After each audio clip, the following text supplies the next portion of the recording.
সম্মানিত হাজরিন, সামনে আমাদের রমাদান মাস আসছে। এই রমাদান মাস উপলক্ষে আমাদের কিছু প্রস্তুতি, কিছু করণীয়, কিছু বর্জনীয় আছে। আমি আপনাদের সম্মুখে আমাদের এই রমাদান মাসের প্রস্তুতি স্বরূপ কিছু কাজ আমাদের করণীয় আছে, কিছু কাজ বর্জনীয় আছে, কিছু প্রস্তুতির ব্যাপার আছে। রমজান আমাদের খুব কাছাকাছি চলে আসছে। কি প্রস্তুতি আমরা গ্রহণ করেছি? মনে রাখবেন, যেই কাজের জন্য প্রস্তুতি যত ভালো হবে, কাজটা তত বেশি ভালো হবে।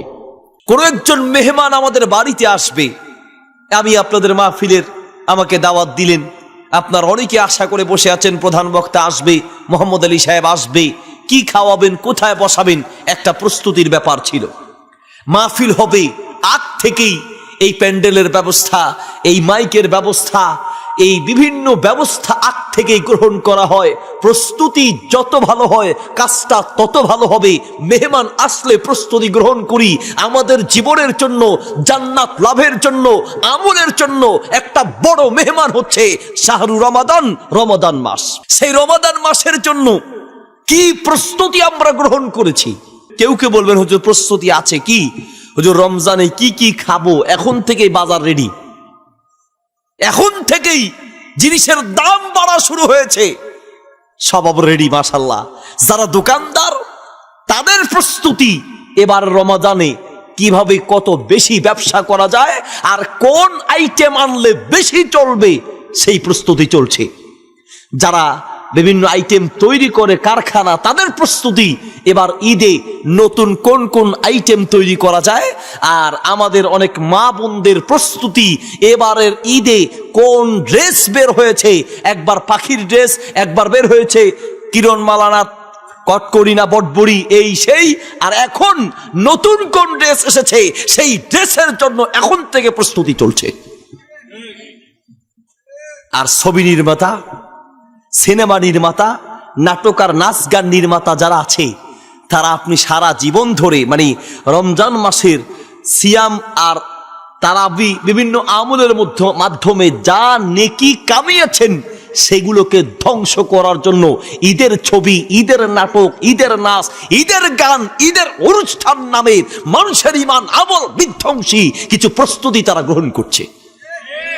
প্রিয় ভাইয়ের, আবার যারা সত্যিকার ইমানদার, তাদের আসল প্রস্তুতি, তাদের প্রস্তুতি এগুলো নয়। ইমানদারদের আসল প্রস্তুতি থাকবে রমাদান আসছে, এই রমাদানে আমি কোন ইবাদত দিয়ে কিভাবে আমল করলে আমার আল্লাহকে খুশি করব, জাহান্নাম থেকে মুক্তি পাবো, নিজেকে গুনাহমুক্ত করব, সেই প্রস্তুতি। আপনি ইমানদার হিসেবে আপনার এই প্রস্তুতি থাকা দরকার। সম্মানিত প্রিয় ভাই, নবী সাল্লাল্লাহু আলাইহি ওয়াসাল্লাম 3টি বদদুয়া করেছেন। মিশকাতে হাদিসটি আছে, মুসনাদ আহমদে আছে। নবী সাল্লাল্লাহু আলাইহি ওয়াসাল্লাম সাইদ আল মিম্বার, মিম্বারে উঠলেন, 3বার বললেন আমিন আমিন আমিন। হাদিসটি আপনারা অনেকবার শুনেছেন, কিন্তু কলিজা দিয়ে এখন পর্যন্ত উপলব্ধি করতে পারেন নাই। এই একটি হাদিস যদি কলিজার ভিতরে ঢুকাতে পারতাম, বিশ্বাস করেন আমাদের ইবাদতগুলো আর অনেক সুন্দর হতো, আমাদের প্রস্তুতি আর অনেক ভালো হতো। কলিজা দিয়ে উপলব্ধি করতে পারি নাই। নবী সাল্লাল্লাহু আলাইহি ওয়াসাল্লাম 3বার আমিন বললেন। আমিন বলার পরে যখন শেষ হলো, রাসূলুল্লাহ সাল্লাল্লাহু আলাইহি ওয়াসাল্লামকে সাহাবীরা প্রশ্ন করলেন, ইয়া রাসূলুল্লাহ, 3বার আপনি আমিন বললেন, এরকম তো আর কোনোদিন দেখি নাই। আল্লাহ নবী সাল্লাল্লাহু আলাইহি ওয়াসাল্লাম বললেন, জিবরাইল আলাইহিস সালাম এসে দোয়া করলেন, রগিমা আনফুমরুইন, রগিমা আনফুমরুইন, ওই ব্যক্তি ধ্বংস হোক। কে? যে ব্যক্তি মান আদরাকা রমাদান, রমাদান পেল, ফালাম ইউগফার লাহু, অথচ নিজের জীবনের গুনাহকে মাফ করাতে পারল না, ওই ব্যক্তি ধ্বংস হয়ে যাক। নাউজুবিল্লাহ বলেন। নবী সাল্লাল্লাহু আলাইহি ওয়াসাল্লাম আমিন বলেছেন। আল্লাহর নবীর বদদুয়া পৃথিবী উল্টাতে পারে, আল্লাহর নবীর বদদুয়া বৃথা যেতে পারে না। নবী সাল্লাল্লাহু আলাইহি ওয়াসাল্লাম দোয়া করলে যেমন কবুল হয়, তার বদদুয়া কবুল হয়ে যায়। রমাদান পেলেন কিন্তু জীবনের গুনাহ মাফ করাতে পারলেন না, আপনি ধ্বংস হবেন, লিখে রাখুন। দ্বিতীয় বদদুয়া করলেন কি? মান আদরাকা আবওয়াইহি, যে তার ওয়ালিদাইহি, নিজের পিতা মাতাকে পেল, অথচ তাদের খেদমত করে জাহান্নাম থেকে মুক্তি পেল না, গুনাহ মাফ করাতে পারল না, জান্নাতি হতে পারল না, সেও ধ্বংস হোক। তিন নম্বর হলো যুকিরতা ইনদাহু ফালাম ইউসাল্লি আলাইকা, আপনার নাম উচ্চারিত হওয়ার পরেও যে ব্যক্তি আপনার উপরে দরুদ পড়ল না সেই ব্যক্তিও ধ্বংস হোক। এক নম্বর বদ্ধ করেছেন মানাদরকে রমাদান, আর রমাদান পেয়েছে অথচ নিজের জীবনটাকে গুনাহমুক্ত করতে পারে নাই, সে ধ্বংস হোক। কারণ রমজান মাস হলো নিজেকে গুনাহমুক্ত করার সুবর্ণ এক সুযোগের মাস। আপনি ব্যবসার মাস বানিয়েছেন, আপনি মার্কেটিং এর মাস বানিয়েছেন। এক মার্কেটে এক পুরস্কার, কোন মার্কেটে পুরস্কারের ব্যবস্থা, মোটর সাইকেল, কোথাও হুন্ডা, কোথাও বা কম্পিউটার, কোথাও বা মোবাইল। আর আমাদের মা বোনেরাও, আমাদের ভাইয়েরাও মাশাল্লাহ একদিন এক মার্কেটে যায়, কোন মার্কেটে লাগিয়া যায় বলা তো যায় না, এই জন্য একদিন এক মার্কেটে যায়। প্রিয় ভাইটি আমার, এখন থেকে প্রস্তুতি গ্রহণ করতে হবে, সিদ্ধান্ত নিতে হবে এবারের রমাদান নিজের জীবনকে গুনাহ মুক্ত করার রমাদান, ঠিক কিনা? সেই প্রস্তুতি এখন থেকে গ্রহণ করতে হবে। কি প্রস্তুতি গ্রহণ করেছেন? আমি প্রস্তুতি গ্রহণ করার জন্য কিছু কথা বলবো ইনশাল্লাহ। প্রিয় ভাই আমার, কলিজা দিয়ে কথাগুলো শুনতে হবে। কানের মজা নেওয়ার জন্য বহু ওয়াজ শুনেছেন, জীবন পাল্টানোর কিছু কথা শুনুন। আমরা কানের মজা দেওয়ার জন্য কথা বলি না, জীবন পাল্টানোর জন্য কথা বলি। মাহফিলের পরে যদি সমাজে পরিবর্তন না আসে, ওই মাহফিলটা ব্যর্থ মাহফিল। এই মাহফিল ব্যর্থ মাহফিল। মাহফিলের পরে আপনার ভিতরে পরিবর্তন আসতে হবে। এত কষ্ট করে আমি এসেছি, আপনারা এসেছেন, কষ্ট করে বসে আছেন, কিছু শিখার চেষ্টা করুন। প্রিয় ভাই আমার, এক নাম্বার রমাদানের প্রস্তুতি, এক নাম্বার রমাদানের প্রস্তুতি হলো নিজের ঈমানটাকে মজবুত করতে হবে। ঈমান, সূরা বাকারা 183 নম্বর আয়াতে আল্লাহ রাব্বুল আলামিন সিয়াম ফরজ করেছেন। ডেকেছেন কাদেরকে? ইয়া আইয়ুহাল্লাযীনা আমানু, হে যারা ঈমান এনেছো, যাদের ভিতরে ঈমান আছে তাদের উপরে সিয়াম ফরজ। সহিহ বুখারীতে হাদিস আছে, সুনানে তিরমিজিতে এসেছে, মুসনাদ আহমদ এসেছে, মিশকাতে এসেছে, সহিহ ইবনে হিব্বানে এসেছে, মান সামা রমাদানা ঈমানান ওয়া ইহতিসাবান গুফিরা লাহু মা তাকদ্দামা মিন যামবি, তোমার জীবনের সব গুনাহ মাফ হয়ে যাবে যদি রমজানটাকে ঈমানের সাথে সওয়াবের আশায় রমজানের সিয়াম পালন করে থাকো। আল্লাহু আকবার। আপনার গুনাহ মাফ হবে, শর্ত এক, ঈমানের সাথে। এক নম্বর শর্ত কি? ঈমানের সাথে। সূরা বাকারা 183 নম্বর আয়াতে আল্লাহ ডাকলেন ইয়া আইয়ুহাল্লাযিনা আমানু, সিয়াম তাদের উপরে ফরজ যাদের ভিতরে ঈমান আছে। এইভাবে কোরআনুল কারীমের প্রায় 89টি আয়াতের ভিতরে আল্লাহ রাব্বুল আলামিন ঈমানদারদেরকে ডেকে আদেশ করেছেন, কোন আমল করার আগে ঈমানদার হও। আমলের ফজিলত পেতে হলে ঈমানদার হও, জাহান্নাম থেকে বাঁচতে হলে ঈমানদার হও, জান্নাত পেতে হলে ঈমানদার হও। ঈমানদার না হলে তার কপালে জান্নাত নাই, ঠিক কি না? আপনার সমস্ত আমলের জন্য প্রধান এবং প্রথম শর্ত ভিতরে ঈমান থাকা। মনে করুন একটা মানুষের ভিতরে রূহ নাই, একটা মানুষের অন্তরের, একটা মানুষের ভিতরে রূহ নাই, এই লোকটার কোনো দাম আছে? শুধু নাই কি রূহ। তার হাত আছে, তার পা আছে, চোখ, নাক, কান, চেহারা, শরীর সব আছে, শুধু রূহ নাই, এই লোকটার কোনো দাম নাই। আপনার নিজের বাবাকে আপনি মাটির ভিতরে দাফন করে এসেছেন, আপনার কলিজার টুকরা সন্তানটাকে, ভাইটাকে আপনি মাটির ভিতরে দাফন করে এসেছেন। যেই মুখ দিয়ে আপনার বাবা আপনাকে আদর করতো সেই ঠোঁট তো এখনো আছে, যেই চোখ দিয়ে আপনার বাবা আপনাকে দেখতো সেই চোখ তো এখনো আছে, যেই হাত দিয়ে মাথার উপরে হাত বুলিয়ে দিত সেই হাত তো এখনো আছে, যেই শরীর দিয়ে আপনাকে আদর করত সেই দেহ এখনো আছে। তারপরেও কবরে রাখলেন কেন? নাইটা কি? শুধু কি নাই? রূহ নাই। একটা লোকের রূহ নাই, তার পুরো দেহের কোনো দাম নেই। একটা লোকের ভিতরে রূহ না থাকলে ওই লোকটার যেমন কোনো দাম থাকে না, ঠিক তেমনি একটা লোকের ভিতরে ঈমান না থাকলে তার আমলের কোনো দাম আল্লাহর কাছে থাকে না। তাহলে এক নম্বর শর্ত কি? ঈমান থাকা। প্রিয় ভাই আমার, আমাদের সমাজে আপনি আপনার খতিব সাহেব আর মাহফিলের বক্তাদেরকে নামাজের ওয়াজ দেন, ফাটিয়ে দিবে। রোজার ওয়াজ দেন, মাশাআল্লাহ এত সুন্দর ওয়াজ করবে, ফাটিয়ে দিবে। হজ, উমরা, জাকাত, হজ, জাকাত, বা পর্দা পুশিদা, মা বাবার খেদমত ইত্যাদি ওয়াজ দেন, মাশাআল্লাহ বক্তারা ফাটিয়ে দিবে। ঈমান আর তাওহীদের আলোচনা দিলে বক্তা নিজেই ফেটে যাবে, কারণ ওনার নিজেরই এই ব্যাপারে পরিপূর্ণ জ্ঞান নাই। অথচ এই আমলের চেয়ে সবার আগে সবচেয়ে দামি হলো আপনার ঈমান, আর সেই ঈমানের আলোচনা মসজিদগুলোতে শূন্য। অধিকাংশ মসজিদে আপনার 1 বছরের ভিতরে একদিনও হয়তো ঈমান আর তাওহীদের আলোচনা হয় নাই। ঈমান কি আপনি নিজেই জানেন না, তাওহীদ কি আপনি নিজেই বুঝেন না, আর আপনি যে খতিবের পিছনে নামাজ পড়ছেন সেই খতিবও বুঝে না। আমাদের আপনি আরব দেশে যান, মক্কা মদিনা আলেমদের আলোচনা শুনেন, কথায় কথায় আপনি দেখবেন ঈমানের কথা আছে, কথায় কথায় তাওহীদের কথা আছে। আপনি কোরআন খুঁজেন, কোরআনুল কারীম খুলেন, কোরআনুল কারীমের প্রায় 1/3 আলোচনাই হলো ঈমান আর তাওহীদের আলোচনা। আর আমাদের মাহফিলগুলোতে, মসজিদগুলোতে সবচেয়ে কম আলোচনা হয় ঈমানের আলোচনা, তাওহীদের আলোচনা। অথচ উচিত ছিল সবচেয়ে বেশি আলোচনা হবে ঈমানের আলোচনা, তাওহীদের আলোচনা।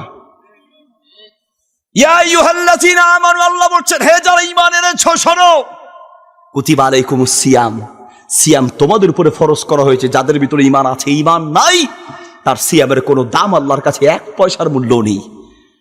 প্রিয় ভাই, এখন আপনার ভিতরে ঈমান আছে কিনা আপনার কি খবর আছে? কয়দিন ঈমানের কয়টা কিতাব পড়েছেন? ঈমানের উপরে কয়টা আলোচনা আপনি শুনেছেন? কয়দিন ঈমানের উপরে আপনি দার্স নিয়েছেন? কয়টা ঈমানের উপরে বই আপনি পড়েছেন? কয়দিন পড়েছেন? সবার তো প্রিয় ভাই, আবার ঈমান রক্ষার জন্য শুধু এই ওয়াজ দিয়ে চলবে না, ঈমানের উপরে বই পড়তে হবে, ঈমানের উপরে দার্স নিতে হবে, ঈমানের উপরে আলোচনা লাগাতার শুনতে হবে, তারপরে আপনার ভিতর ঈমানটা মজবুত হবে। কত ভাবেই আপনার ঈমান চলে যাচ্ছে, আপনার খবরও নাই। আপনি কি বুঝতে পারছেন আপনার ঈমান কিভাবে যাচ্ছে? লা ইলাহা ইল্লাল্লাহ বলেছেন, আপনি ঈমান এনেছেন। মুহাম্মাদুর রাসূলুল্লাহ বলেছেন, আপনার ভিতরে ঈমান এনেছেন। আশহাদু আল্লা ইলাহা ইল্লাল্লাহ ওয়া আশহাদু আন্না মুহাম্মাদার রাসূলুল্লাহ, আল্লাহ তুমি ছাড়া কোনো মাবুদ নেই, আমি সাক্ষ্য দিচ্ছি, আর মুহাম্মদ সাল্লাল্লাহু আলাইহি ওয়াসাল্লাম আল্লাহর রাসূল। আপনি যে লা ইলাহা ইল্লাল্লাহ সাক্ষ্য দিলেন, তার মানে কি? আল্লাহ তোমার সমান কেউ নেই, তুমি ছাড়া কোনো মাবুদ নেই। আল্লাহ তুমি ছাড়া কোনো মাবুদ নেই মানে আমি আল্লাহ তুমি ছাড়া আর কারো ইবাদত করি না। আল্লাহু আকবার। একমাত্র তোমার ইবাদত করি, তুমি ছাড়া আর কারো ইবাদত করি না। যদি আল্লাহ ছাড়া কারো ইবাদত করেন, আপনার ঈমান শেষ। আল্লাহ ছাড়া অন্য কারো ইবাদত করলেই তোমার ঈমান শেষ হয়ে যাবে। কিভাবে করছেন? মুসলমান বিভিন্ন ভাবে আপনি আল্লাহ ছাড়া গায়রুল্লাহর ইবাদত করছেন। মুসলমানদের এই কপালের বড় দাম। মুসলমানদের এই কপাল যেখানে সেখানে নত হতে পারে না। সিজদা করা একটা ইবাদত, সিজদা হবে শুধু একজনের জন্য, তিনি কে? আর ও জোরে, আল্লাহর জন্য। মুসলমানদের এই কপালের বড় দাম। সিজদা দেয়া ইবাদত, এই ইবাদত আল্লাহ ছাড়া অন্য কারো জন্য করলে আপনার ঈমান ভেঙে চুরমার হয়ে যাবে। মুসলমানদের এই কপালের বড় দাম। মুসলমানদের এই কপাল যেখানে সেখানে নত হতে পারে না। হিন্দুর কপাল, ওটা মন্দিরের সামনে নত হতে পারে, ওটা মূর্তির সামনে নত হতে পারে, ওটা গাছের সামনে নত হতে পারে, ওটা বিভিন্ন মানুষের সামনে নত হতে পারে। মুসলমানদের এই কপালের বড় দাম। মুসলমানদের এই কপাল না কোনো কবরে নত হয়, না কোনো মাজারে, না কোনো পীর সাহেবের সামনে। মুসলমানদের এই কপাল আল্লাহ ছাড়া কারো সামনে নত হয় না, ঠিক কি না? মুসলমানদের এই কপালের বড় দাম। ইবাদত আল্লাহ ছাড়া কারোর জন্য করছেন, আপনার ঈমান শেষ হয়ে যাচ্ছে। মানত করা একটি ইবাদত।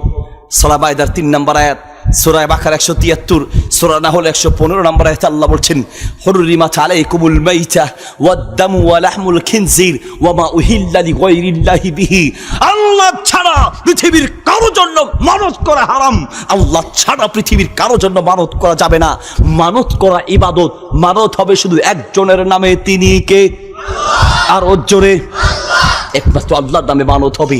কোনো মাজারের নামে, কোনো পীরের নামে, কোনো গাউস কুতুব, কোনো কবরওয়ালা, কোনো পীর সাহেবের নামে, কোনো ওলি, গাউস কুতুব, ওলি, আউলিয়া যাই বলেন না কেন, আল্লাহ ছাড়া পৃথিবীর কারো নামে মানত হতেই পারে না। আল্লাহর নামে মানত হবে।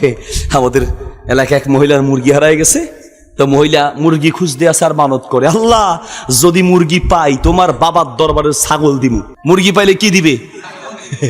মহিলার ভাই ডাক জায়গায় ছাড়ামির ঘরে হারাবে, মুরগি পাইলে ছাগল দিবি মানে মুরগির দাম কত আর ছাগলের দাম কত? কয় আগে পাইয়া লই, পরে দেখা যাবে। আপনার কি মনে হয় পাওয়ার পরে দিবে? পাওয়ার পরে দিবে। আল্লাহু আকবার। সুনান ইবনে মাজাহ 292 নম্বর পৃষ্ঠায় নবী সাল্লাল্লাহু আলাইহি সাল্লাম বলেন, সায়াতি আলান নাসি সানাওয়াতুন খদ্দাত, এমন একটা যুগ আসবে সেই যুগের মানুষগুলো হবে বাটপার। কি পার? আর ও জোরে, সেই বাটপারের যুগ চলছে, বাটপারের যুগ। আগে পাইয়ালই পরে দেখা যাবে। মানত হবে শুধু একজনের নামে, কে তিনি? আল্লাহ সুবহানাহু ওয়া তাআলা। লা ইলাহা ইল্লাল্লাহ, আল্লাহ তুমি ছাড়া কোনো মাবুদ নাই। আল্লাহ আমি শুধু একজনের ইবাদত করি, সেটা তুমি আল্লাহ। তুমি আল্লাহ ছাড়া কারো ইবাদত করি না। আল্লাহু আকবার। এর নাম ঈমান, এর নাম তাওহীদ, এর নাম বিশ্বাস, এর নাম ঈমান, এর নাম মুসলমান, এর নাম মুমিন, এর নাম ঈমানদার। এবার আপনি বলেন, আপনার ঈমানটাকে আপনি কতভাবে নষ্ট করছেন, কতভাবে ভেঙে ফেলছেন। কি দিয়ে আপনাকে বুঝাই? প্রিয় ভাই রে আমার, দোয়া একটি ইবাদত। সুনান তিরমিজিতে হাদিস এসেছে, নবী সাল্লাল্লাহু আলাইহি ওয়াসাল্লাম বলেছেন, আদ-দুআ হুয়াল ইবাদাহ, দোয়া হলো একটি ইবাদত। তাহলে ইবাদত যেহেতু দোয়া, এই দোয়া একমাত্র কার কাছে? আল্লাহর কাছে। কোনো কবরওয়ালা, কোনো মাজারওয়ালার কাছে দোয়া করা যাবে না। ইয়া আইয়ুহাল্লাযীনা আমানু, হে যারা ঈমান এনেছো, রোজার ফজিলত পাওয়ার জন্য এক নম্বর শর্ত ভিতরে ঈমান থাকতে হবে। ঈমান কিভাবে ভাঙছেন আপনি জানেন? কোমরের ভিতরে কালো সুতা আছে, প্রায় মুসলমানে আছে, আপনাদের কোমরেও আছে, বাচ্চার কোমরেও আছে কালো সুতা, তাগি। আপনারা কি বলেন এটাকে? কাইতন, তাগি, কালো সুতা, এগুলো লাগিয়ে রেখেছেন। আর আপনি মনে করছেন এই কালো সুতার তাগি যদি লাগাই তাহলে বিপদ থেকে বাঁচা যাবে, না লাগালে বাচ্চার কোমর চিকন হয়ে যাবে, এই রোগ হবে, সেই রোগ হবে, এই সমস্যা হবে, ওই সমস্যা হবে। ও মুসলমান, আপনি মনে করছেন এই কালো সুতার এই কাইতন আপনাকে রোগ আর শোক বিপদ থেকে বাঁচাবে? আল্লাহর কসম করে বলছি, কোন সুতা, লাল কালো কোন সুতা বিপদ দিতেও পারে না, নিতেও পারে না। বিপদ দেওয়া না দেওয়ার একমাত্র ক্ষমতা কার? আল্লাহ সুবহানাহু ওয়া তাআলা। এটার নাম ঈমান। আপনি যখন দোকানে ব্যবসায়ীরা দেখবেন সন্ধ্যা হলে পরে আগরবাতি জ্বালায়, মোমবাতি জ্বালায়, ধূপ জ্বালায়, কেন? এগুলো জ্বালালে দোকানে বরকত আসবে। দুঃখের সাথে বলতে হয়, আমরা ইন্ডিয়াতে গেলে, হিন্দুস্তানে গেলে এগুলো দেখি। ইন্ডিয়াতে বিভিন্ন জায়গায় আপনি দেখবেন যে তারা দোকানে সন্ধ্যা হলে পরে ধূপ জ্বালায়, আগরবাতি জ্বালায়। ওরা হিন্দু, এটা ওদের পদ্ধতি। আপনি মুসলমান, আপনার বিশ্বাস ঈমান এত দুর্বল হয় কি করে? কোনো আগুন, আগরবাতি, ধূপ, আপনি যদি আগরবাতি এই উদ্দেশ্যে জ্বালান যে আগরবাতি জ্বালালে মশা দূর হবে, তাহলে আপনি জ্বালাতে পারেন। আপনি যদি মোমবাতি এই উদ্দেশ্যে জ্বালান যে অন্ধকার দূর হবে, আপনি যদি ধূপ এই উদ্দেশ্যে জ্বালান যে ধূপ জ্বালালে মশা দূর হবে, তাহলে জায়েজ আছে। কিন্তু মনে রাখবেন, আপনি যদি এই উদ্দেশ্যে মোমবাতি, আগরবাতি অথবা ধূপ জ্বালান যে ধূপ, আগরবাতি, মোমবাতি জ্বালালে দরকারে বরকত আসবে, আল্লাহর কসম এটা মুসলমানদের ঈমান হতে পারে না। মুসলমানদের ঈমান কোনো আগুন মানুষকে বিপদ দিতেও পারে না, নিতেও পারে না। এটাই মুসলমানদের ঈমান। একজনের হাতের ভিতরে 4টা আংটি দেখলাম, তো জিজ্ঞাসা, হুজুর ভাই এই আংটিগুলো কিসের? হুজুর এগুলা কেরামতি আংটি, কেরামতি। আপনি সৌন্দর্যের জন্য আংটি লাগাবেন সেটা ভিন্ন কথা, কেরামতি আংটি মানে কি? হুজুর আজমির শরীফ থেকে আনছি। তারপর হুজুর এই আংটি বিপদ থেকে বাঁচায়, এই আংটি রোগ থেকে বাঁচায়, এই আংটি রিজিক বাড়ায়, আর এই আংটি হুজুর আমার গোপন সমস্যা আছে বলা যাবে না। প্রিয় ভাই রে আমার, এই আংটি বিপদ থেকে বাঁচাবে, এই আংটি রিজিক বাড়াবে। আল্লাহর কসম করে বলছি, মুসলমানদের ঈমান কখনো এমন হতে পারে না। মুসলমানদের ঈমান হবে কোনো আংটি, কোনো পাথর বিপদ দিতেও পারে না, নিতেও পারে না। বিপদ দেওয়া না দেওয়ার ক্ষমতা শুধু একজনের, তিনি কে? আরো জোরে। এর নাম ঈমান। সবার তো প্রিয় ভাই আমার, তাহলে ঈমানটাকে মজবুত করতে হবে। মনে রাখতে হবে, বিপদ থেকে বাঁচানো না বাঁচানো একমাত্র ক্ষমতা আল্লাহ সুবহানাহু ওয়া তাআলার। যত ইবাদত আছে সব আল্লাহর জন্য করতে হবে। আল্লাহর জন্য নির্ধারিত যত ক্ষমতা আছে, এই ক্ষমতা আল্লাহ ছাড়া অন্য কারো আছে মনে করলেই তার ঈমান ভেঙে যাবে। আমি ঈমান নিয়ে আলোচনা করা সবাইরে, যেহেতু সামনে সিয়াম নিয়ে আলোচনা করতে হবে, ভূমিকা স্বরূপ আপনাদেরকে কথাগুলো বললাম। 1 নাম্বার প্রস্তুতি, নিজের ঈমানটাকে মজবুত করতে হবে। নাম্বার 2 নাম্বার প্রস্তুতি, রমাদান আসার আগেই আজকে বাড়িতে গিয়ে, যদি আজকে রাত হয়ে যাচ্ছে না পারেন, আগামী কালকে বেবি বাচ্চা, সন্তান, সন্ততি, স্ত্রী সবাইকে নিয়ে বসবেন। একসাথে বসে রমাদান মাসের জন্য একটি আমলের রুটিন আর ডায়েরি তৈরি করবেন। আমল কি কি করবেন এখনই ডায়েরি করবেন। আগামীকালকে বসে তুমি এত পারা কোরআন তেলাওয়াত করবা, এত পৃষ্ঠা বুঝে পড়বা, এত পৃষ্ঠা তেলাওয়াত করবা, আপনার স্ত্রী কি করবে, কোথায় আপনি তারাবি পড়বেন, কতজন মানুষকে ইফতার করাবেন, নিজেরা কিভাবে ইফতার করবেন, কোন কোন আমল করবেন, কতবার জিকির আজকার করবেন, কোন কোন আমল করবেন, কত ইবাদত করা যায় ইত্যাদি পরিবারের সবাইকে নিয়ে পরিকল্পনা করবেন, রুটিন করবেন।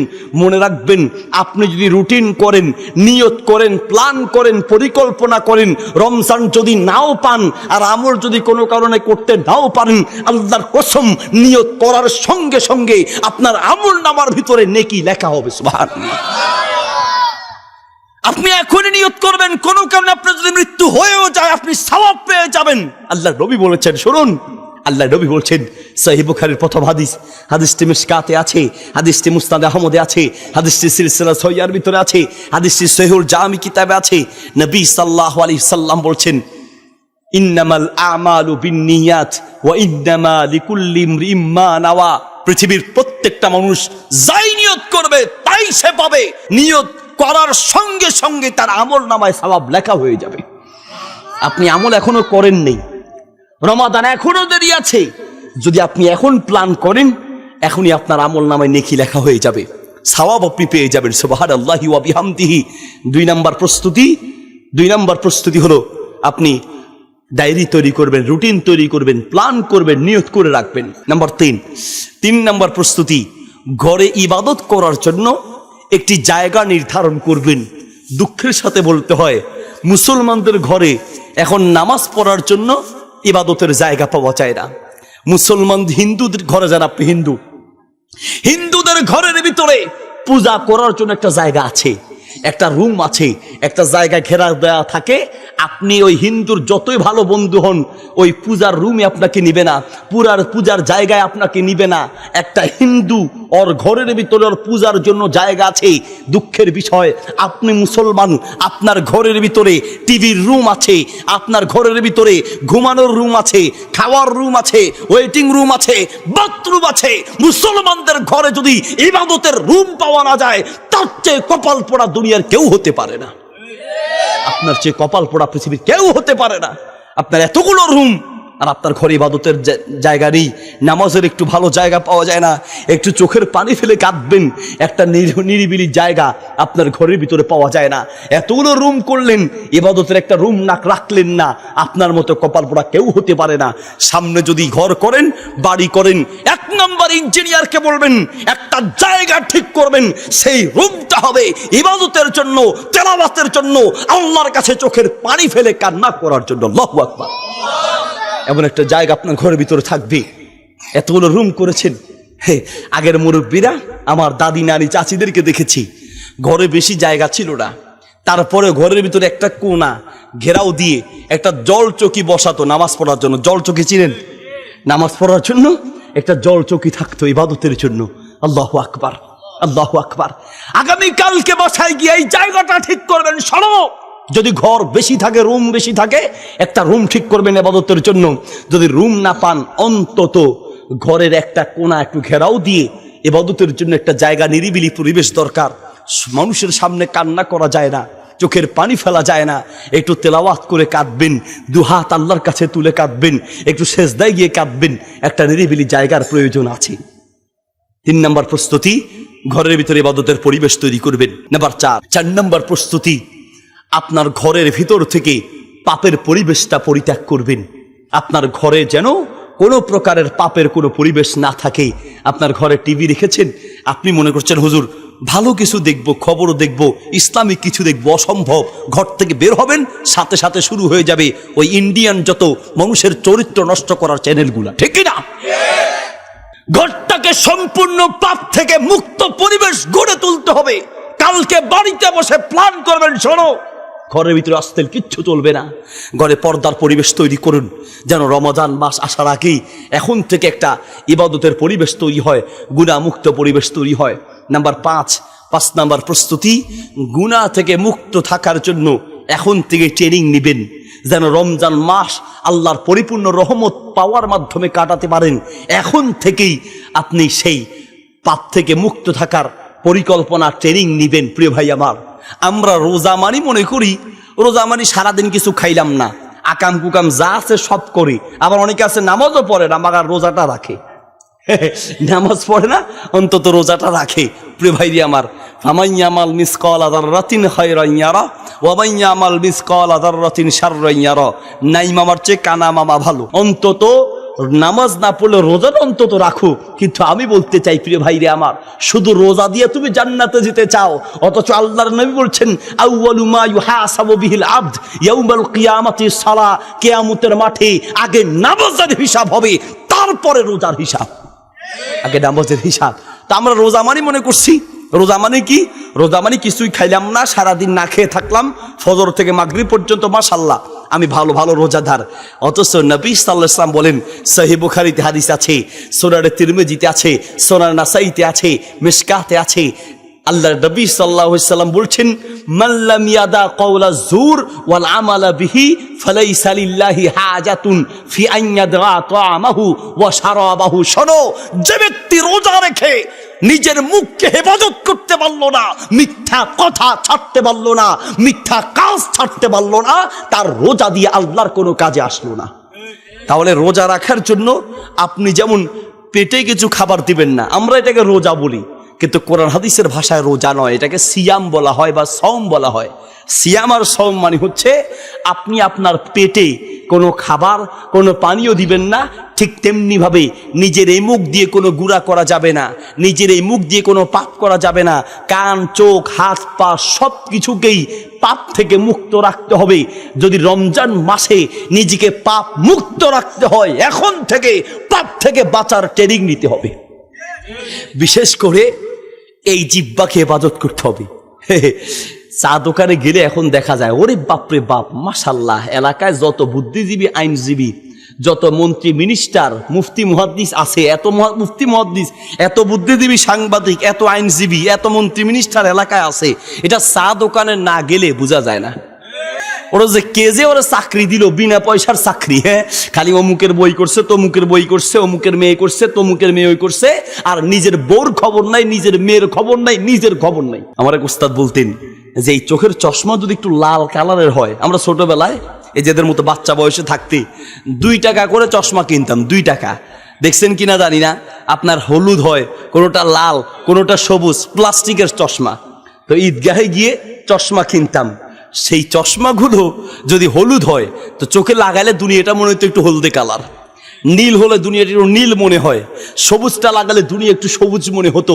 ঠিক তেমনি ভাবে যার যে নিজে 2 নাম্বার, ও ভালো মানুষকে দেখলেও 2 নাম্বার মনে হয়।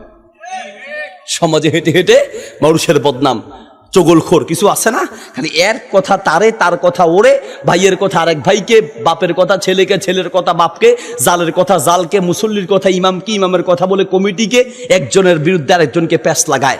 নবী সাল্লাল্লাহু আলাইহি ওয়াসাল্লামের ভাষায় মিশকাতুল মাসাবিহের 12 নম্বর পৃষ্ঠায় সহিহ বুখারীতে হাদিসটি আছে, আল্লাহর নবী বলছেন, তাজিদুনা শাররান নাস ইয়াতিহা উলাই বিওয়াজহিন ওয়া ইয়াতিহা উলাই বিওয়াজহিন।